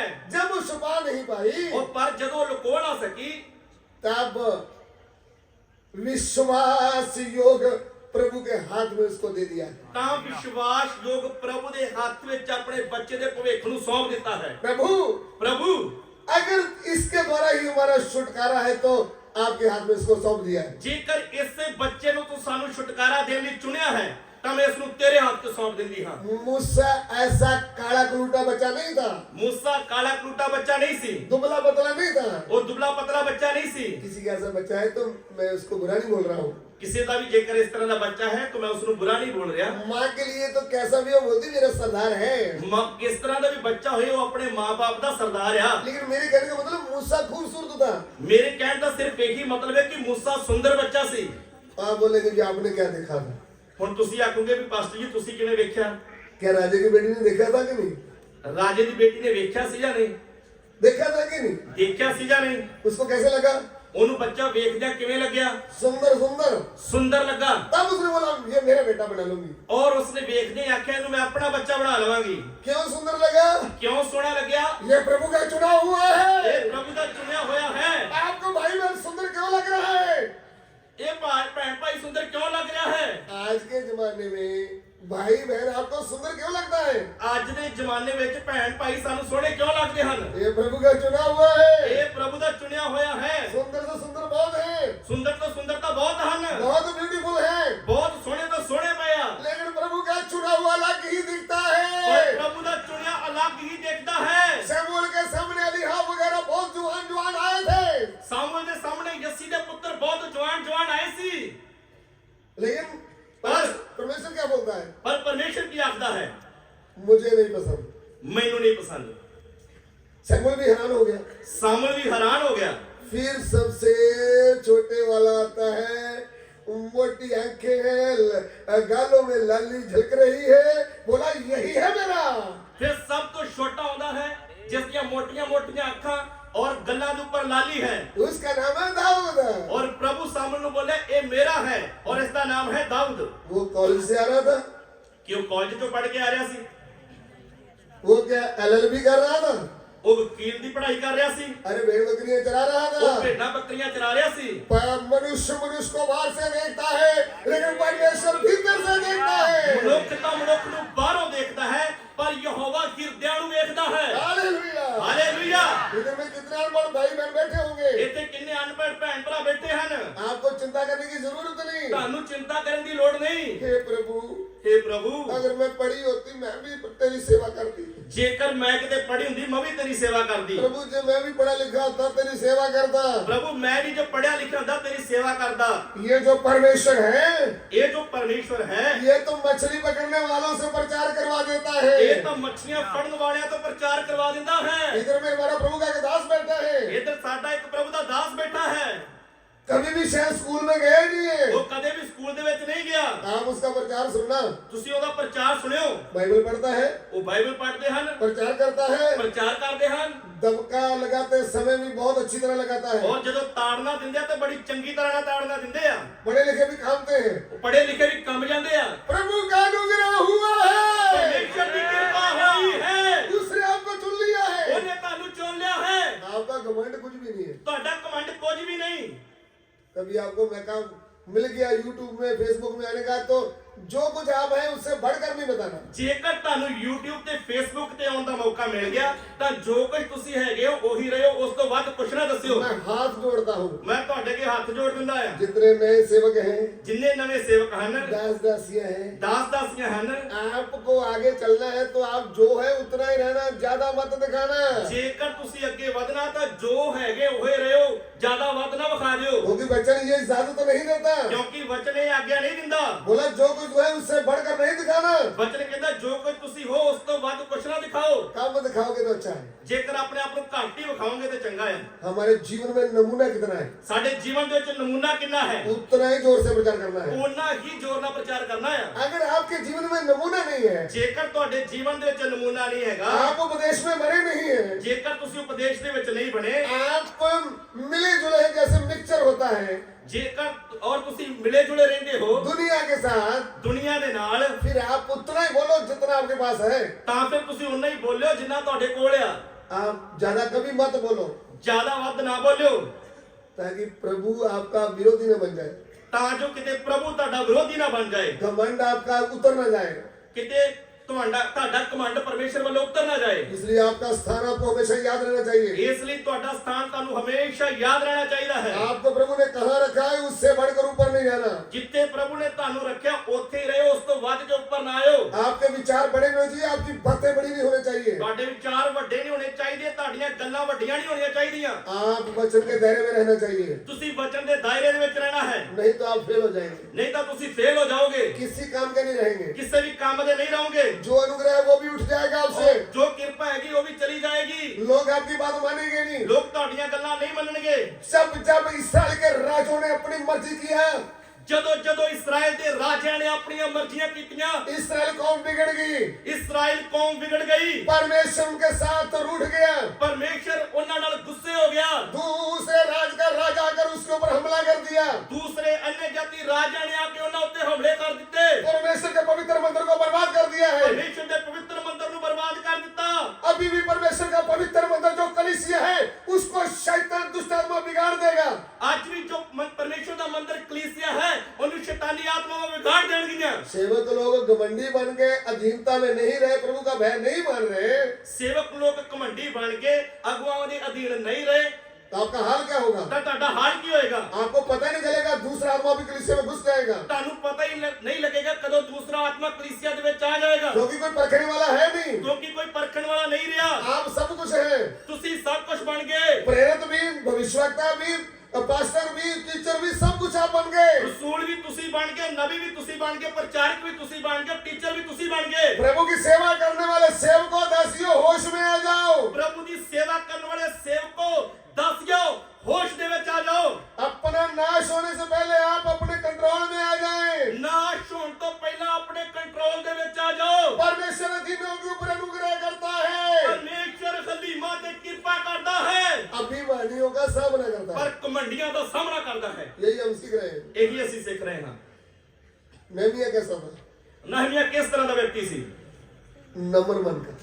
ਉਹ ਨਮਰ ਮੰਨਦਾ ਸੀ। मूसा कैसा था? मूसा किस तरह ਦਾ ਸੀ? नम्र मन का बन गया था। ਉਹ ਨਮਰ ਮਨ ਦਾ ਬਣ ਗਿਆ ਸੀ। मैंने आपको बोला उसका पालन पोषण किधर हुआ है? ਮੈਂ ਤੁਹਾਨੂੰ ਦੱਸ ਰਿਹਾ ਸੀ ਕਿ ਉਹਦਾ ਪਾਲਣ ਪੋਸ਼ਣ ਕਿੱਥੇ ਹੋਇਆ ਸੀ। गुलामी में रहने वाला का मम्मी पापा है मूसा का ईंट बनाने वाले, मूसा ਦਾ ਜੋ ਮਾਂ-ਬਾਪ ਆ ਉਹ ਗੁਲਾਮੀ ਦੇ ਵਿੱਚ ਰਹਿੰਦੇ ਹੋਏ ਇੱਟਾਂ ਬਣਾਉਣ ਦਾ ਕੰਮ ਕਰਦੇ ਆ। लेकिन मूसा को प्रभु ने उठाया है, ਪਰ मूसा ਨੂੰ ਪ੍ਰਭੂ ਨੇ ਉਠਾਇਆ, ईंट बनाने से राजा के महल में ले गया है। ਇੱਟਾਂ ਬਣਾਉਣ ਤੋਂ ਰਾਜੇ ਦੇ ਮਹਿਲ ਦੇ ਵਿੱਚ ਲੈ ਗਿਆ ਹੈ। आप और मैं भी एक दिन गरीब थे, ਮੈਂ ਤੇ ਤੁਸੀਂ ਵੀ ਇੱਕ ਦਿਨ ਗਰੀਬ ਸੀ, बेकार मूर्ख व्यक्ति थे। ਬੇਕਾਰ ਮੂਰਖ ਵਿਅਕਤੀ ਸੀ। परमेश्वर ने आपको और मुझे भी उठाया है, ਪਰਮੇਸ਼ਰ ਨੇ ਮੈਨੂੰ ਤੇ ਤੁਹਾਨੂੰ ਚੁੱਕਿਆ ਹੈ। वो मुझे और आपको राजा के महल में नहीं, राजाओं के राजा के पवित्र मंदिर में लगा दिया है। ਮੈਨੂੰ ਤੇ ਤੁਹਾਨੂੰ ਰਾਜੇ ਦੇ ਮਹਿਲ ਵਿੱਚ ਨਹੀਂ, ਰਾਜਿਆਂ ਦੇ ਰਾਜੇ ਦੇ ਪਵਿੱਤਰ ਕਲੀਸਿਆ ਦੇ ਵਿੱਚ ਲਗਾ ਦਿੱਤਾ ਹੈ। वो परमेश्वर के मंदिर में लगाया है आपको। ਪਰਮੇਸ਼ਰ ਦੇ ਮੰਦਿਰ ਵਿੱਚ ਲਿਆਇਆ ਹੈ ਤੁਹਾਨੂੰ। जैसे मूसा को उठाया, ਜਿਵੇਂ मूसा ਨੂੰ ਚੁੱਕਿਆ, किधर से उठाया? ਕਿੱਥੋਂ ਚੁੱਕਿਆ? राजा के महल में, ਰਾਜੇ ਦੇ ਮਹਿਲ 'ਚ ਪਹੁੰਚਾ ਦਿੱਤਾ। उधर इनका तैयारी किया। ਉੱਥੇ ਤਿਆਰੀ ਕਰਵਾਈ ਹੈ। यदि प्रभु ने आपको मौका दिया है, ਜੇਕਰ ਪ੍ਰਭੂ ਨੇ ਤੁਹਾਨੂੰ ਮੌਕਾ ਦਿੱਤਾ ਹੈ, आप विचारी हो सकते हैं, ਤੁਸੀਂ ਵਿਚਾਰੀ ਹੋ ਸਕਦੇ ਆ, आप लालची हो सकते हैं, ਤੁਸੀਂ ਲਾਲਚੀ ਹੋ ਸਕਦੇ ਹੋ, आप नशेबाज नशेड़ी हो सकते हैं। ਤੁਸੀਂ नंबर 1 ਨਸ਼ੇਬਾਜ਼ ਹੋ ਸਕਦੇ ਹੋ। नशेड़ी उसको बोलते हैं जो सब कुछ खाता है। ਨਸ਼ੇੜੀ ਉਸ ਨੂੰ ਕਹਿ ਦਿੰਦੇ ਆ ਜਿਹੜਾ ਸਭ ਕੁਝ ਖਾ ਜਾਂਦਾ ਹੈ। कुछ लोग तो कभी कभी त्योहार में दारू पीते हैं, ਕੁਝ ਲੋਕ ਆ ਜੋ ਕਦੇ ਕਿਤੇ ਦਿਨ ਤਿਉਹਾਰ ਤੇ ਸ਼ਰਾਬ ਪੀਂਦੇ ਆ। कुछ लोग दारू पीते हैं, फीम खाते हैं, और भंग वाला पकौड़ा खाते हैं, गोलियां खाते हैं, स्मैक पीते हैं, इसको बोलते हैं नशेड़ी। ਪਰ ਕੁਝ ਲੋਕ ਆ ਜੋ ਸ਼ਰਾਬ ਪੀਂਦੇ ਆ, ਪੋਸਤ ਖਾਂਦੇ ਆ, ਅਫੀਮ ਖਾਂਦੇ ਆ, ਭੰਗ ਪੀਂਦੇ ਆ, ਉਹਨੂੰ ਕਹਿੰਦੇ ਨਸ਼ੇੜੀ। ऐसे व्यक्ति को प्रभु ने उठाया है, ਇਸ ਤਰ੍ਹਾਂ ਦੇ ਵਿਅਕਤੀ ਨੂੰ ਪ੍ਰਭੂ ਨੇ ਚੁੱਕਿਆ ਹੈ आपको उठाकर अपनी कलीसिया में ले आया है, ਔਰ ਤੁਹਾਨੂੰ ਚੁੱਕ ਕੇ ਆਪਣੀ ਪਵਿੱਤਰ ਕਲੀਸਿਆ ਦੇ ਵਿੱਚ ਲੈ ਆਇਆ ਹੈ। अपने खून से धो दिया है, ਆਪਣੇ ਖੂਨ ਦੇ ਨਾਲ ਧੋ ਦਿੱਤਾ ਹੈ। आपको उठाया है मेरे भाई बहन। ਮੇਰੇ ਭੈਣੋ ਭਰਾਓ ਤੁਹਾਨੂੰ ਚੁੱਕਿਆ ਹੈ। दोबारा आप गंदगी में जाएगा तो आपके लिए बहुत बड़ी विपदा हो जाएगी। ਔਰ ਜੇਕਰ ਫਿਰ ਤੋਂ ਤੁਸੀਂ ਗੰਦਗੀ ਦੇ ਵਿੱਚ ਚਲੇ ਜਾਂਦੇ ਆ ਤਾਂ ਤੁਹਾਡੇ ਉੱਤੇ ਬਹੁਤ ਵੱਡੀ ਵਿਪਤਾ ਆਏਗੀ। आज रात प्रभु का आत्मा बोल रहा है, ਅੱਜ ਰਾਤ ਪ੍ਰਭੂ ਦਾ ਆਤਮਾ ਬੋਲ ਰਿਹਾ ਹੈ। नलाई हुई सूरनी किचड़ में चली गई। ਨਵਾਈ ਹੋਈ ਸੂਰਨੀ ਫਿਰ ਚਿੱਕੜ ਦੇ ਵਿੱਚ ਚਲੀ ਗਈ। प्रभु को जानने वाला भाई बहन व्यक्ति को वचन कहता है, ਪ੍ਰਭੂ ਨੂੰ ਜਾਣਨ ਤੋਂ ਬਾਅਦ ਪਾਪ ਕਰਨ ਵਾਲੇ ਵਿਅਕਤੀ ਨੂੰ ਪਰਮੇਸ਼ਰ ਦਾ ਵਚਨ ਕਹਿੰਦਾ ਹੈ, चाहे वो दास है, दासी है, विश्वासी है, कोई भी हो, ਚਾਹੇ ਉਹ ਦਾਸ ਹੈ, ਵਿਸ਼ਵਾਸੀ ਹੈ, ਕੋਈ ਵੀ ਹੈ। प्रभु को जानने पर भी आप पाप के कीचड़ में चले गए। ਪ੍ਰਭੂ ਨੂੰ ਜਾਣਨ ਤੋਂ ਬਾਅਦ ਫਿਰ ਤੁਸੀਂ ਪਾਪ ਦੀ ਦਲਦਲ 'ਚ ਚਲੇ ਗਏ। आपको प्रभु नहाई हुई सूरनी बोलता है। ਪ੍ਰਭੂ ਤੁਹਾਨੂੰ ਨਵਾਈ ਹੋਈ ਸੂਰਨੀ ਕਹਿੰਦਾ ਹੈ। अरे सूरनी जो है वो स्वर्ग में नहीं आ सकते। ਸੂਰ ਪਰਮੇਸ਼ਰ ਦੇ ਰਾਜ 'ਚ ਨਹੀਂ ਹੋਣਗੇ। फिर प्रभु कहता है पवित्र वस्तु कुत्तों के आगे नहीं पाना। ਔਰ ਪਰਮੇਸ਼ਰ ਦਾ ਵਚਨ ਆਖਦਾ ਹੈ ਪਵਿੱਤਰ ਵਸਤੂ ਕੁੱਤਿਆਂ ਨੂੰ ਨਾ ਪਾਓ। कुत्ते लोग दोबारा उल्टी करके चाट लेते हैं। ਕਿਉਂ ਕੁੱਤਿਆਂ ਨੂੰ ਨਹੀਂ ਪਾਣੀ? ਕਿਉਂਕਿ ਕੁੱਤੇ ਦਾ ਇੱਕ ਸੁਭਾਅ ਹੈ, ਉਹ ਉਲਟੀ ਕਰਕੇ ਫਿਰ ਚੱਟ ਲੈਂਦੇ ਹਨ। मसीह की कलीसिया में कोई भी कुत्ते काम वाला नहीं होना चाहिए। ਮਸੀਹ ਦੀ ਕਲੀਸਿया ਦੇ ਵਿੱਚ ਕੋਈ ਵੀ ਕੁੱਤੇ ਵਰਗਾ ਨਹੀਂ ਹੋਣਾ ਚਾਹੀਦਾ। यीशु मसीह ने अपने खून से आपको धोया है। ਯਿਸੂ ਮਸੀਹ ਨੇ ਆਪਣੇ ਲਹੂ ਦੇ ਨਾਲ ਸਾਨੂੰ ਧੋਤਾ ਹੈ। बार बार दारू पीने वालों, ਬਾਰ-ਬਾਰ ਸ਼ਰਾਬਾਂ ਪੀਣ ਵਾਲਿਓ, लालच करने वालों, ਲਾਲਚ ਕਰਨ ਵਾਲਿਓ, कलीसिया में ही व्यभिचार करने वालों, ਕਲੀਸਿया ਦੇ ਵਿੱਚ ਰਹਿੰਦੇ ਹੋਏ ਵੀ ਵਿਚਾਰ ਕਰਨ ਵਾਲਿਓ, रात को मैसेज भेजने वालों, ਰਾਤ ਨੂੰ ਮੋਬਾਈਲਾਂ ਤੇ ਮੈਸੇਜ ਭੇਜਣ ਵਾਲਿਓ, चोरी चोरी गोली गट्टा खाने वालों, ਚੋਰੀ ਨਸ਼ੇ ਦੀਆਂ ਗੋਲੀਆਂ ਖਾਣ ਵਾਲਿਓ, कुछ भी बुरे काम करने वाले, ਕੋਈ ਵੀ ਬੁਰਾ ਕੰਮ ਕਰਨ ਵਾਲਿਓ, यीशु ने आपको खून से धोया, ਯਿਸੂ ਮਸੀਹ ਨੇ ਤੁਹਾਨੂੰ ਖੂਨ ਦੇ ਨਾਲ ਧੋਤਾ ਹੈ। जो पवित्र लहू से धोए गए। ਜਿਹੜੇ ਪਵਿੱਤਰ ਲਹੂ ਦੇ ਨਾਲ ਧੋਤੇ ਗਏ, दोबारा कभी गंदगी में जाना नहीं। ਦੁਬਾਰਾ ਕਦੇ ਗੰਦਗੀ ਦੇ ਵਿੱਚ ਨਹੀਂ ਜਾਣਾ। मूसा का पालन पोषण किधर हुआ? मूसा ਦਾ ਪਾਲਣ ਪੋਸ਼ਣ ਕਿੱਥੇ ਹੋਇਆ ਸੀ? राजा के महल में। ਰਾਜੇ ਦੇ ਮਹਿਲ ਵਿੱਚ। राजा के महल में अच्छा खाता, अच्छा पहनता और परफ्यूम डाल करके बाहर निकलता था। ਉਹ ਰਾਜੇ ਦੇ ਮਹਿਲ ਵਿੱਚ ਰਹਿੰਦੇ ਹੋਏ ਅੱਛਾ ਖਾਣਾ ਖਾਂਦਾ ਸੀ, ਅੱਛੇ ਕੱਪੜੇ ਪਹਿਨਦਾ ਸੀ ਔਰ ਵਧੀਆ ਪਰਫਿਊਮ ਲਾ ਕੇ ਬਾਹਰ ਨਿਕਲਦਾ ਸੀ। लेकिन एक दिन अपने भाइयों यहूदी भाइयों को, इस्राएली को जो गुलामी में थे, उनके बारे में उनको चिंता आया। ਪਰ ਇੱਕ ਦਿਨ ਜਦੋਂ मूसा ਬਾਹਰ ਨਿਕਲਿਆ ਤਾਂ ਉਹਨੇ ਆਪਣੇ ਯਹੂਦੀ ਭਰਾਵਾਂ ਦੇ ਦੁੱਖ ਨੂੰ ਵੇਖਿਆ। बिल्कुल नहीं है जैसे ਬਿਲਕੁਲ ਨਹਮੀ ਵਾਲੀ ਤਰ੍ਹਾਂ। जब उन्होंने दुख को देखा है, ਜਦੋਂ ਉਹਨੇ ਉਹਨਾਂ ਦੇ ਦੁੱਖ ਨੂੰ ਵੇਖਿਆ, उन्होंने निर्णय लिया है, ਉਹਨੇ ਫੈਸਲਾ ਕੀਤਾ, मुझे राजा के महल में नहीं रहना, ਹੁਣ ਮੈਂ ਰਾਜੇ ਦੇ ਮਹਿਲ ਦੇ ਵਿੱਚ ਸੁੱਖ ਆਰਾਮ 'ਚ ਨਹੀਂ ਰਵਾਂਗਾ। मुझे अच्छा कर्म नहीं करना, ਮੈਂ ਅੱਛੇ ਖਾਣੇ ਨਹੀਂ ਖਾਣੇ, मैं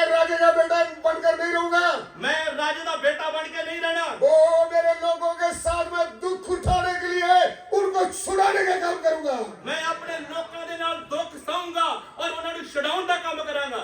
इब्रानियां 11 अध्याय, इब्रानियों की पत्री उसका 11 अध्याय, उसका 24 और 25 वचन पढ़िएगा। उधर 24 और 25 वचन पढ़ांगे।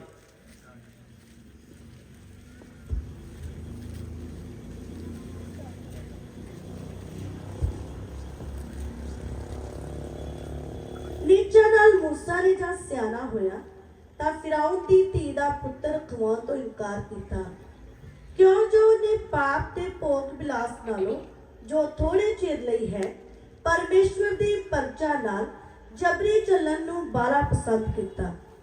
विश्वास ही से मूसा ने सयाना होकर फिरौन की बेटी का पुत्र कहलाने से इनकार किया। ध्यान से सुन लीजिए, ध्यान दे के सुन लीजिए, यहाँ भी लिखा है इत्थे लिखा है विश्वास ही से मूसा ने। विश्वास दे नाल ही मूसा ने, विश्वास क्या है? विश्वास की है जो आपको दिखता नहीं है। जो दिखाई नहीं दिंदा। वस्तुएं तो दिखाई देती है वस्तुआं तो दिखाई दिंदियां हन, लेकिन विश्वास दिखता नहीं है। पर विश्वास दिसदा नहीं। विश्वास ही से विश्वास दे नाल ही मूसा ने राजा की बेटी का बेटा होने से इनकार कर दिया। मूसा ने फिरौन दी धी दा पुत्र अखवाउण तो इनकार कर दिता। 40 साल उसका पालन पोषण किया गया। 40 साल तक मूसा दा पालन पोषण महल दे विच कीता गया। राजा की बहन ने बोला था मेरा बेटा है। फिरौन दी भैन ने आख्या सी ये मेरा पुत्र है। तो उन्होंने पुत्र मान लिया था। उन्हें तो इसको अपना पुत्र मन्या सी। और फिर इसको योद्धा बनाया, सब कुछ सिखाया। उन्होंने बोला ये राजकुमार है, आने वाले दिनों में राजा बनेगा। फिरौन ने इन्हें अच्छी पढ़ाई करवाई, लड़ाई करनी सिखाई और उन्हें विचार किया अगला राजा जो है वो मूसा होएगा। राजा बनना था उसने। अगला फिरौन मूसा नहीं बनना सी, मूसा को राजा बनना था। मूसा ने राजा बनना सी। ध्यान से सुन लीजिए, ध्यान दे के सुनिए, मूसा की शादी राजकुमारी से होना था। मूसा दा ब्याह राजकुमारी दे नाल होना सी। मूसा को बड़े महल में रहना था। मूसा ने एक वड्डे महल दे विच रहना सी। लेकिन यहूदी भाइयों का गुलामी वाला ईंट बनाने का माहौल मूसा के हृदय को हिला के रख दिया है।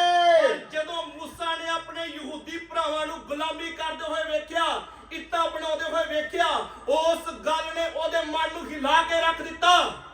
ध्यान से सुन लीजिए, ध्यान दे के सुन लइए, हम क्या बोलते हैं। ਅਸੀਂ ਕੀ ਕਹਿੰਦੇ ਹਾਂ। देखो मैं अभी सरकारी जॉब कर रहा हूँ। मैं तो सरकारी नौकरी कर रहा हाँ। मुझे छुट्टी लेकर के कन्वेंशन में आऊंगा तो मेरा रिकॉर्ड खराब हो जाएगा। जेकर मैं छुट्टी लेके कन्वेंशन दे विच आया तो मेरा रिकॉर्ड खराब हो जाएगा। मैंने अपने बच्चों का भी देखना है। मैं अपने बच्चों का भी हिसाब लाना है। आपको मालूम है एंड में मुझे इतना पैसा मिलना है। ਤੁਹਾਨੂੰ पता आखिर ਤੇ ਮੈਨੂੰ इकट्ठे पैसे मिलने हैं। मिलते हैं कि नहीं? मिलते हैं या नहीं? जो मुलाजिम है उनको पता होगा। जो मुलाजिम उन्होंने पता है मिलते हैं। मिलते हैं। मूसा ने महल छोड़ दिया, मूसा ने महल छड़ दिता, ऊंचा स्थान छोड़ दिया, उच्चा स्थान छड़ दिता, राजकुमारी का शादी छोड़ दिया, राजकुमारी दे नाल ब्याह छड़ दिता, अच्छा खाना अच्छा पीना छोड़ दिया, अच्छा खाना अच्छा पीना छड़ दिता। भाइयों की चिंता करते हुए सब कुछ छोड़ दिया है। भरावां दी चिंता करते हुए सब कुछ छड़ दिता है। ओ मेरे भाई लोग तो गुलामी में पड़े हैं। मेरे भरा तां गुलामी दे विच पए आ। मैं कैसे महल में रह सकता हूँ? मैं किवें महल च रह सकदा हां। मैंने आपको नेहमिया की बात बताया, मैं तुहानू नहमिया दे बारे दस्या, फिर मैं आपको मूसा के पास ले गया, फिर मैं तुहानू मूसा दे कोल ले गया। अभी मैं आपके सामने एक वचन पढ़ना चाहता हूँ। हुण मैं तुहाडे सामने एक वचन पढ़ना चाहुंदा हां। भविष्य वचन 18 का 18 पढ़िएगा। भविष्य सार 18 अध्याय उसका 18 वचन।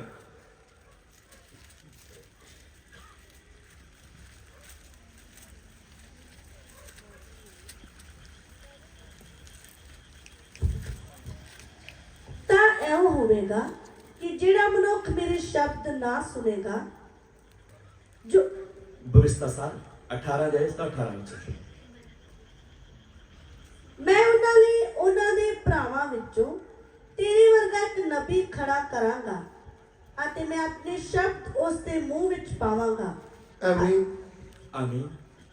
इसलिए मैं उनके लिए उनके भाइयों के बीच में से तेरे समान एक नबी को उत्पन्न करूंगा। इसलिए मैं उनके भाइयों में से बीच में इसलिए मैं उन्हां दे भरावां दे विचों ही एक नबी खड़ा करूंगा। ਇੱਕ ਨਬੀ ਤੇਰੇ ਵਰਗਾ ਖੜਾ ਕਰਾਂਗਾ। ध्यान से सुनना, ਧਿਆਨ ਦੇ ਕੇ ਸੁਣੀਏ। मैंने आपको बताया नहमिया भाइयों का दुख सुनकर रोने लगा, ਮੈਂ ਤੁਹਾਨੂੰ ਦੱਸਿਆ ਸੀ ਕਿ ਨਹਮੀਆ ਆਪਣੇ ਭਰਾਵਾਂ ਦਾ ਦੁੱਖ ਸੁਣ ਕੇ ਰੋਣ ਲੱਗਾ, क्योंकि वे दुख में रह रहे थे। ਕਿਉਂਕਿ ਉਹਦੇ ਭਰਾ ਵੱਡੀ ਦੁਰਦਸ਼ਾ 'ਚ ਰਹਿ ਰਹੇ ਸੀ। मूसा को दुख लग गया, उसके भाई दुख कष्ट में रह रहे थे। ਔਰ ਮੂਸਾ ਨੂੰ ਵੀ ਬੜਾ ਦੁੱਖ ਲੱਗਾ ਜਦੋਂ ਉਹਨੂੰ ਆਪਣੇ ਭਰਾਵਾਂ ਦੇ ਦੁੱਖ ਨੂੰ ਵੇਖਿਆ। वो बड़े ऊंचे स्थान में था, ਮੂਸਾ ਬਹੁਤ ਉੱਚੇ ਸਥਾਨ ਤੇ ਸੀ, उन्होंने अपना स्थान छोड़ दिया है। ਉਹਨੇ ਆਪਣਾ ਉੱਚਾ ਸਥਾਨ ਛੱਡ ਦਿੱਤਾ। फिर मैं आपको इधर ले आया हूँ। ਫਿਰ ਹੁਣ ਮੈਂ ਤੁਹਾਨੂੰ ਇੱਧਰ ਲੈ ਆਇਆ ਹਾਂ। ये है भविष्यवाणी हमारे प्यारे प्रभु यीशु के बारे में। ਇਹ ਪ੍ਰਭੂ ਯੀਸ਼ੂ ਮਸੀਹ ਦੇ ਬਾਰੇ ਕੀਤੀ ਗਈ ਭਵਿੱਖਬਾਣੀ ਹੈ। प्रभु यीशु ने हम जो उसके भाई बहन थे, पाप की, मृत्यु की और शैतान की, शराब की गुलामी में बड़े थे। ਅਸੀਂ ਜੋ ਪ੍ਰਭੂ ਯੀਸ਼ੂ ਦੇ ਭੈਣ ਭਰਾ ਜੋ ਸ਼ੈਤਾਨ ਦੀ, ਮੌਤ ਦੀ, ਸ਼ਰਾਬ ਦੀ ਗੁਲਾਮੀ ਦੇ ਵਿੱਚ ਪਏ ਹੋਏ ਸੀ, वो हमें दे करके स्वर्ग का सिंहासन छोड़कर आ गया है। ਉਹ ਸਾਡੇ ਦੁੱਖ ਨੂੰ ਵੇਖਦੇ ਹੋਏ स्वर्ग ਦਾ ਸਿੰਘਾਸਨ ਛੱਡ ਕੇ ਆ ਗਿਆ ਹੈ। स्वर्ग का परमेश्वर मनुष्य के रूप में क्यों आया है? स्वर्ग ਦਾ ਪਰਮੇਸ਼ਰ ਮਨੁੱਖ ਦੇ ਰੂਪ ਵਿੱਚ ਕਿਉਂ ਆਇਆ ਹੈ? हमारे सारे दुख शराब को देखते हुए स्वर्ग का सिंहासन छोड़ करके आ गया है। ਸਾਡੇ ਸਾਰੇ ਦੁੱਖਾਂ ਨੂੰ, ਸ਼ਰਾਬਾਂ ਨੂੰ ਵੇਖਦੇ ਹੋਏ स्वर्ग ਦਾ ਸਿੰਘਾਸਨ ਆਪਣੀ ਮਹਿਮਾ ਨੂੰ ਛੱਡ ਕੇ ਆ ਗਿਆ ਹੈ। क्यों आया है? ਕਿਉਂ ਆਇਆ ਹੈ? मुझे और आपको छुड़ाने के लिए आया था। ਮੈਨੂੰ ਔਰ ਤੁਹਾਨੂੰ ਛੁਡਾਉਣ ਦੇ ਲਈ ਆਇਆ ਸੀ। मुझे सुनने वाले प्रिय भाइयों बहनों, ਮੈਨੂੰ ਸੁਣਨ ਵਾਲੇ ਪਿਆਰੇ ਭੈਣੋ ਤੇ ਭਰਾਓ, आपको और मुझे छुड़ाने के लिए कौन आया है? ਮੈਨੂੰ ਤੇ ਤੁਹਾਨੂੰ ਛੁਡਾਉਣ ਦੇ ਲਈ ਕੌਣ ਆਇਆ ਹੈ? स्वर्ग का परमेश्वर सृष्टिकर्ता मनुष्य के रूप में आया है। स्वर्ग ਦਾ ਪਰਮੇਸ਼ਰ ਜੋ ਸ੍ਰਿਸ਼ਟੀ ਕਰਤਾ ਹੈ ਮਨੁੱਖ ਦੇ ਰੂਪ ਵਿੱਚ ਆਇਆ ਹੈ। ओ हिंदुस्तान के लोगों, ਉਹ ਹਿੰਦੁਸਤਾਨ ਦੇ ਲੋਕੋ, पंजाब के लोगों, ਪੰਜਾਬ ਦੇ ਲੋਕੋ, ओ तरनतारन डिस्ट्रिक्ट के लोगों, ਤਰਨਤਾਰਨ ਜ਼ਿਲ੍ਹੇ ਦੇ ਲੋਕੋ, आपके दुख को देखकर कौन आया है? ਤੁਹਾਡੇ ਦੁੱਖਾਂ ਨੂੰ ਵੇਖਦੇ ਹੋਏ ਕੌਣ ਆਇਆ ਹੈ? ओ जगत के लोगों, ਉਹ ਜਗਤ ਦੇ ਲੋਕੋ, स्वर्ग से मनुष्य के रूप में बैतलहम की चर्नी में कौन आया है? स्वर्ग ਤੋਂ ਬੈਤਲਹਮ ਦੀ ਚਰਨੀ ਦੇ ਵਿੱਚ ਕੌਣ ਆਇਆ ਹੈ? सृष्टिकर्ता परमेश्वर मनुष्य के रूप में आया है। ਸਿਰਜਣਹਾਰ ਮਨੁੱਖ ਦੇ ਰੂਪ ਵਿੱਚ ਆਇਆ ਹੈ। क्यों आया है? ਕਿਉਂ ਆਇਆ ਹੈ? मुझे और आपको छुड़ाने के लिए आया है। ਮੈਨੂੰ ਤੇ ਤੁਹਾਨੂੰ ਛੁਡਾਉਣ ਦੇ ਲਈ ਆਇਆ ਹੈ। यशायाह को इस वक्त क्या कहते हैं? ਯਸ਼ਾਇਆ ਨਬੀ ਕੀ ਆਖਦਾ ਹੈ? यशायाह 53 का 4 और 5 और 6 पढ़ेंगे। ਯਸ਼ਾਇਆ ਨਬੀ ਦੀ ਪੁਸਤਕ ਉਸ ਦਾ 53 ਅਧਿਆਇ ਉਸ ਦਾ 4 ਔਰ 5 ਔਰ 6 ਵਚਨ ਪੜਾਂਗੇ। ਸੱਚਮੁੱਚ ਉਸਨੇ ਸਾਡੇ ਗਮ ਚੁੱਕ ਲਏ ਅਤੇ ਸਾਡੇ ਦੁੱਖ ਉਠਾਏ, ਪਰ ਅਸਾਂ ਉਸ ਨੂੰ ਮਾਰਿਆ ਹੋਇਆ ਅਤੇ ਪਰਮੇਸ਼ਵਰ ਦਾ ਕੁੱਟਿਆ ਹੋਇਆ ਅਤੇ ਭੰਨਿਆ ਹੋਇਆ ਸਮਝਿਆ। हिंदी में निश्चय उसने हमारे रोगों को सह लिया। ध्यान से सुन लिए। ਧਿਆਨ ਦੇ ਕੇ ਸੁਣੀਏ। हमारे मम्मी पापा आदम और हवा के ऊपर जो शराब पड़ा था, ਸਾਡੇ ਮਾਤਾ ਪਿਤਾ ਆਦਮ ਔਰ ਹਵਾ ਤੇ ਜੋ ਸ਼ਰਾਬ ਪਿਆ ਸੀ, शराब के कारण हम दुखों मुश्किलों में पड़े हुए थे। ਸ਼ਰਾਬ ਦੇ ਕਾਰਨ ਅਸੀਂ ਦੁੱਖਾਂ ਔਰ ਮੁਸੀਬਤਾਂ ਦੇ ਵਿੱਚ ਪਏ ਹੋਏ ਸੀ। यहाँ पे क्या लिखा है? ਇੱਥੇ ਕੀ ਲਿਖਿਆ ਹੈ? मैं दोबारा पढ़ना चाहूंगा। ਮੈਂ ਦੁਬਾਰਾ ਪੜ੍ਹਨਾ ਚਾਹਾਂਗਾ। निश्चय उसने हमारे रोगों को सह लिया। निश्चय ही उसने हमारे रोगों को अपने ऊपर ले लिया है। ਸੱਚਮੁੱਚ ਉਸਨੇ ਸਾਡੇ ਗਮ ਚੁੱਕ ਲਏ। हमारे सारे रोगों को अपने ऊपर ले लिया है। ਸਾਡੇ ਸਾਰੇ ਰੋਗਾਂ ਨੂੰ ਆਪਣੇ ਉੱਤੇ ਲੈ ਲਿਆ ਹੈ।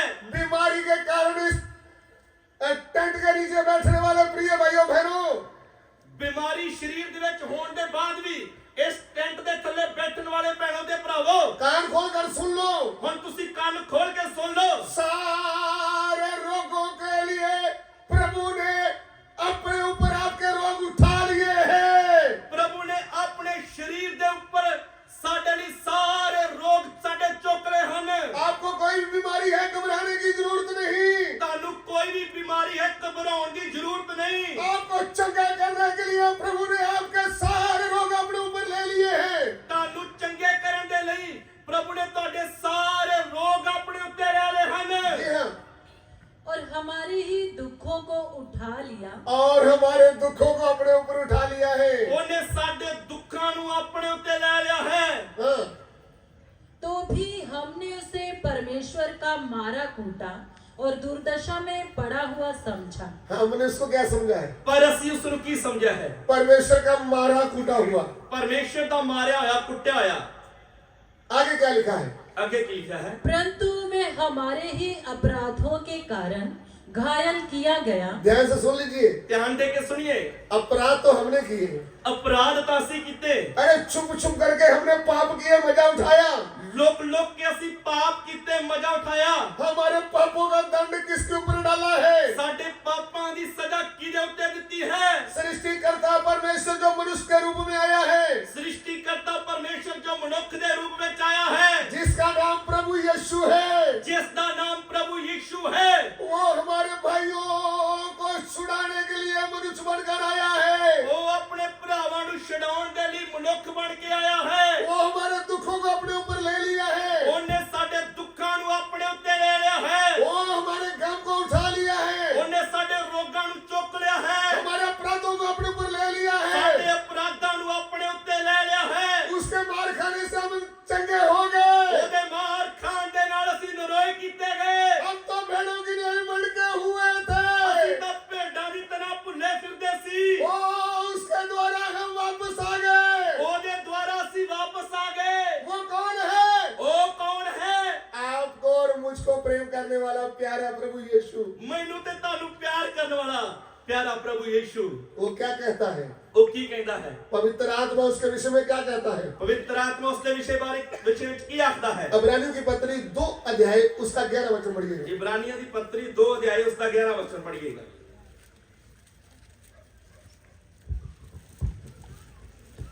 ਕਿਉਂਕਿ ਉਹ ਜਿਹੜਾ ਪਵਿੱਤਰ ਕਰਦਾ ਹੈ ਅਤੇ ਉਹ ਜਿਹੜੇ ਪਵਿੱਤਰ ਕੀਤੇ ਜਾਂਦੇ ਹਨ ਸਭੇ ਇੱਕ ਤੋਂ ਹੀ ਹਨ।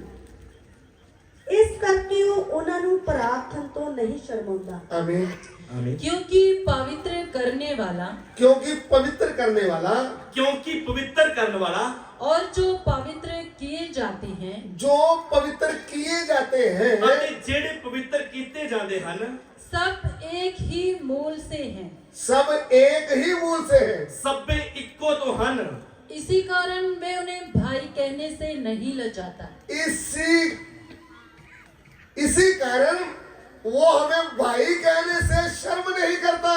ਇਸੇ ਕਾਰਨ ਉਹ ਸਾਨੂੰ ਭਰਾ ਕਹਿਣ ਤੋਂ ਨਹੀਂ ਸ਼ਰਮਾਉਂਦਾ। ध्यान से सुन लीजिए। ਧਿਆਨ ਦੇ ਕੇ ਸੁਣ ਲਈਏ।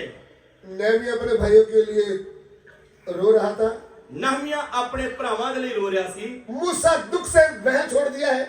मूसा ने अपने भरावां दा दुख वेख के महल छड़ दिता है। यीशु मसीह हमारा दुख देकर के स्वर्ग छोड़ दिया है। प्रभु यीशु ने साडा दुख वेख के स्वर्ग छड़ दिता है। सिंहासन छोड़ दिया है। सिंहासन छड़ दिता है। मामूली मनुष्य बनकर आ गया। एक आम मनुख बन के आ गया है। हमारे पापों का दंड अपने ऊपर ले लिया है। साडे पापां दी सजा अपने उत्ते ले ली है।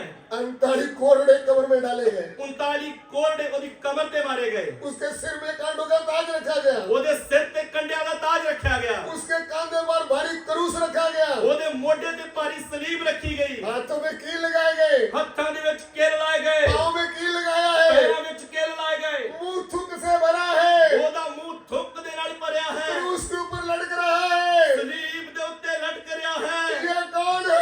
ये कौन है? आपका और मुझको बचाने वाला उद्धारकर्ता परमेश्वर। मैनू ते तानू बचाउण वाला मुक्तिदाता परमेश्वर। ये आपको कहना प्रेम करता है। वो तानू गूढ़ा प्यार करता है। उसके प्रेम से भरे हुए लोगों, ओदे प्यार दे नाल भरे हुए लोगों, आज समय आया है हम भी अपने भाई बहनों के लिए ऊंचा स्थान छोड़ दें। ਅੱਜ मौका है ਅਸੀਂ ਵੀ ਆਪਣੇ ਭੈਣਾ ਭਰਾਵਾਂ ਦੇ ਲਈ ਆਪਣਾ ਉੱਚਾ ਸਥਾਨ ਛੱਡ ਦਈਏ। अपना बड़ा घमंड छोड़ करके नम्र बन जाए। ਆਪਣਾ ਵੱਡਾ ਕਮਾਂਡ ਛੱਡ ਕੇ ਨਮਰ ਬਣ ਜਾਈਏ। अपने भाइयों को छुड़ाने के लिए प्रभु के आगे घुटनों में बैठकर रोने लगे। ਆਪਣੇ ਭਰਾਵਾਂ ਨੂੰ ਛਡਾਉਣ ਦੇ ਲਈ ਪ੍ਰਭੂ ਦੇ ਸਾਹਮਣੇ ਗੋਡੇ ਟੇਕ ਕੇ ਰੋਣਾ ਸ਼ੁਰੂ ਕਰੀਏ। अपनी बहनों को छुड़ाने के लिए प्रभु तूने मुझे इतना पढ़ाई लिखाई किया है, डिग्री किया है, मैं जॉब नहीं कर रही तो मैं तेरा काम करने के लिए तैयार हूँ। ਆਪਣੀਆਂ ਭੈਣਾਂ ਨੂੰ ਛਡਾਉਣ ਦੇ ਲਈ ਪ੍ਰਭੂ ਤੂੰ ਮੈਨੂੰ ਡਿਗਰੀ ਦਿੱਤੀ ਹੈ, ਪੜ੍ਹਾਈ ਦਿੱਤੀ ਹੈ, ਭਾਵੇਂ ਮੈਂ ਕੋਈ ਨੌਕਰੀ नहीं कर रही पर मैं तेरा काम करूंगी। आज नहमिया के जैसे कौन भाई बहन आंसुओं के साथ अपने भाइयों का, अपने गांव के लोगों का, अपने शहर के लोगों का, अपनी स्टेट के लोगों का दुख देख करके रोने लगेगा, हे परमेश्वर मेरे भाइयों को छुड़ा दे। ਅੱਜ ਕੌਣ ਨਹਮੀਆ ਦੀ ਤਰ੍ਹਾਂ ਆਪਣੇ ਪਿੰਡ ਦੇ ਲੋਕਾਂ ਦਾ ਦੁੱਖ ਵੇਖਦੇ ਹੋਏ, ਸ਼ਹਿਰ ਦੇ ਲੋਕਾਂ ਦਾ ਦੁੱਖ ਵੇਖਦੇ ਹੋਏ, ਰਿਸ਼ਤੇਦਾਰਾਂ ਦਾ ਦੁੱਖ ਵੇਖਦੇ ਹੋਏ ਪ੍ਰਭੂ ਦੇ ਸਾਹਮਣੇ ਗੋਡੇ ਟੇਕ ਕੇ ਰੋਣਾ ਸ਼ੁਰੂ ਕਰੇਗਾ? हम क्या बोलते हैं? ਅਸੀਂ ਕੀ ਬੋਲਦੇ ਹਾਂ? देखो जी, संडे को हम दरी बिछाने का काम करेंगे, ਠੀਕ ਹੈ ਜੀ, ਐਤਵਾਰ ਦੇ ਐਤਵਾਰ ਅਸੀਂ ਦਰੀਆਂ ਵਿਛਾਉਣ ਦਾ ਕੰਮ ਕਰਾਂਗੇ। वो भी सेवा है। ਇਹ ਵੀ ਇੱਕ ਸੇਵਾ ਹੀ ਆ। हम गवाही देंगे लोगों को, ਅਸੀਂ ਲੋਕਾਂ ਨੂੰ ਗਵਾਹੀ ਦੇਣ ਜਾਇਆ ਕਰਾਂਗੇ। नौकरी करते रहेंगे, ਅਸੀਂ ਨੌਕਰੀ ਤਾਂ ਕਰਦੇ ਰਵਾਂਗੇ, गाड़ी में कार में घूमेंगे, ਗੱਡੀ ਤੇ ਕਾਰ ਤੇ ਘੁੰਮਾਂਗੇ, रोज अच्छा भोजन खाएंगे, ਰੋਜ਼ ਵਧੀਆ ਵਧੀਆ ਭੋਜਨ ਖਾਵਾਂਗੇ, हर महीने में नया सूट डालेंगे, ਹਰ ਮਹੀਨੇ ਨਵੇਂ ਨਵੇਂ ਕੱਪੜੇ ਪਾਵਾਂਗੇ, बच्चा खुचा समय सेवा के लिए देंगे। ਤੇ ਜਿਹੜਾ ਵਧਿਆ ਘਟਿਆ ਸਮਾਂ ਹੋਊਗਾ ਉਹ ਸੇਵਾ ਦੇ ਲਈ ਦੇ ਦਾਂਗੇ।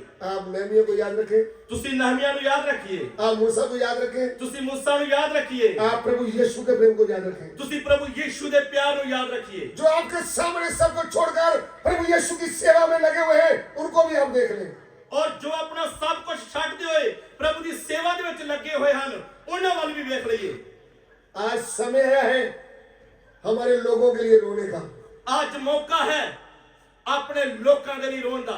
आज समय है अपने लोगों के लिए प्रार्थना करने का, ਅੱਜ ਸਮਾਂ ਹੈ ਆਪਣੇ ਲੋਕਾਂ ਦੇ ਲਈ ਪ੍ਰਾਰਥਨਾ ਕਰਨ ਦਾ। आज समय है अपने लोगों के लिए उपवास लेने का, ਅੱਜ ਸਮਾਂ ਹੈ ਆਪਣੇ ਲੋਕਾਂ ਦੇ ਲਈ ਵਰਤ ਰੱਖਣ ਦਾ। तब प्रभु की आवाज सुन पाएंगे, ਤਾਂ ਤੁਸੀਂ ਪ੍ਰਭੂ ਦੀ ਆਵਾਜ਼ ਸੁਣ ਸਕੋਗੇ, प्रभु की अगुवाई पाएंगे, ਪ੍ਰਭੂ ਦੇ ਵੱਲੋਂ ਅਗਵਾਈ ਪਾਓਗੇ, तबोरा की तरह तलवार उठाएंगे, ਦਬੋਰਾ ਦੀ ਤਰ੍ਹਾਂ ਖੜੇ ਹੋ ਜਾਓਗੇ, और इस्राएलियों का न्याय बनकर खड़े हो जाएंगे। ਉਹ ਇਸਰਾਇਲੀਆਂ ਦਾ ਨਿਆਂ ਬਣ ਕੇ ਖੜੇ ਹੋ ਜਾਓਗੇ। ओ बहनों को, ਭੈਣੋ, आत्मा में सोए हुए बहनों, ਆਤਮਾ ਦੇ ਵਿੱਚ ਸੌ ਰਹੀਓ ਭੈਣੋ, जागने का समय आया ਉਹ है। ਜਾਗਣ ਦਾ ਸਮਾਂ ਆ ਗਿਆ ਹੈ। आत्मा में सोए हुए विश्वासी भाई बहनों, ਆਤਮਾ ਦੇ ਵਿੱਚ ਸੁੱਤੇ ਪਏ ਵਿਸ਼ਵਾਸੀ ਭੈਣੋ ਤੇ ਭਰਾਵੋ, प्रभु के दास दासियों, ਪ੍ਰਭੂ ਦੇ ਦਾਸ ਦਾਸਿਓ, पवित्र आत्मा से भरकर वचन का धोधारी तलवार उठाने का समय आया है। ਪਵਿੱਤਰ ਆਤਮਾ ਦੇ ਨਾਲ ਭਰਦੇ ਹੋਏ ਵਚਨ ਦੀ ਦੋ ਧਾਰੀ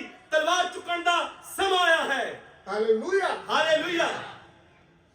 रूपा के दिलों हथियार पई, कसो कमराते हो जो शेयार पई, रूपा के दिलों हथियार पई, कसो कमराते हो जो शेयार पई, डाले कर कर नाले बिच गलियां, आज वक्त कलाम सुनाने का, डाले कर कर नाले बिच गलियां, आज वक्त कलाम सुनाने का, आज वक्त यीशु जी आएगा, सारे जग विच धूम मचाएगा, आज वक्त यीशु जी आएगा, सारे जग विच धूम मचाएगा। आमीन। ਆਮੀਨ। आज कौन सा हथियार चाहिए?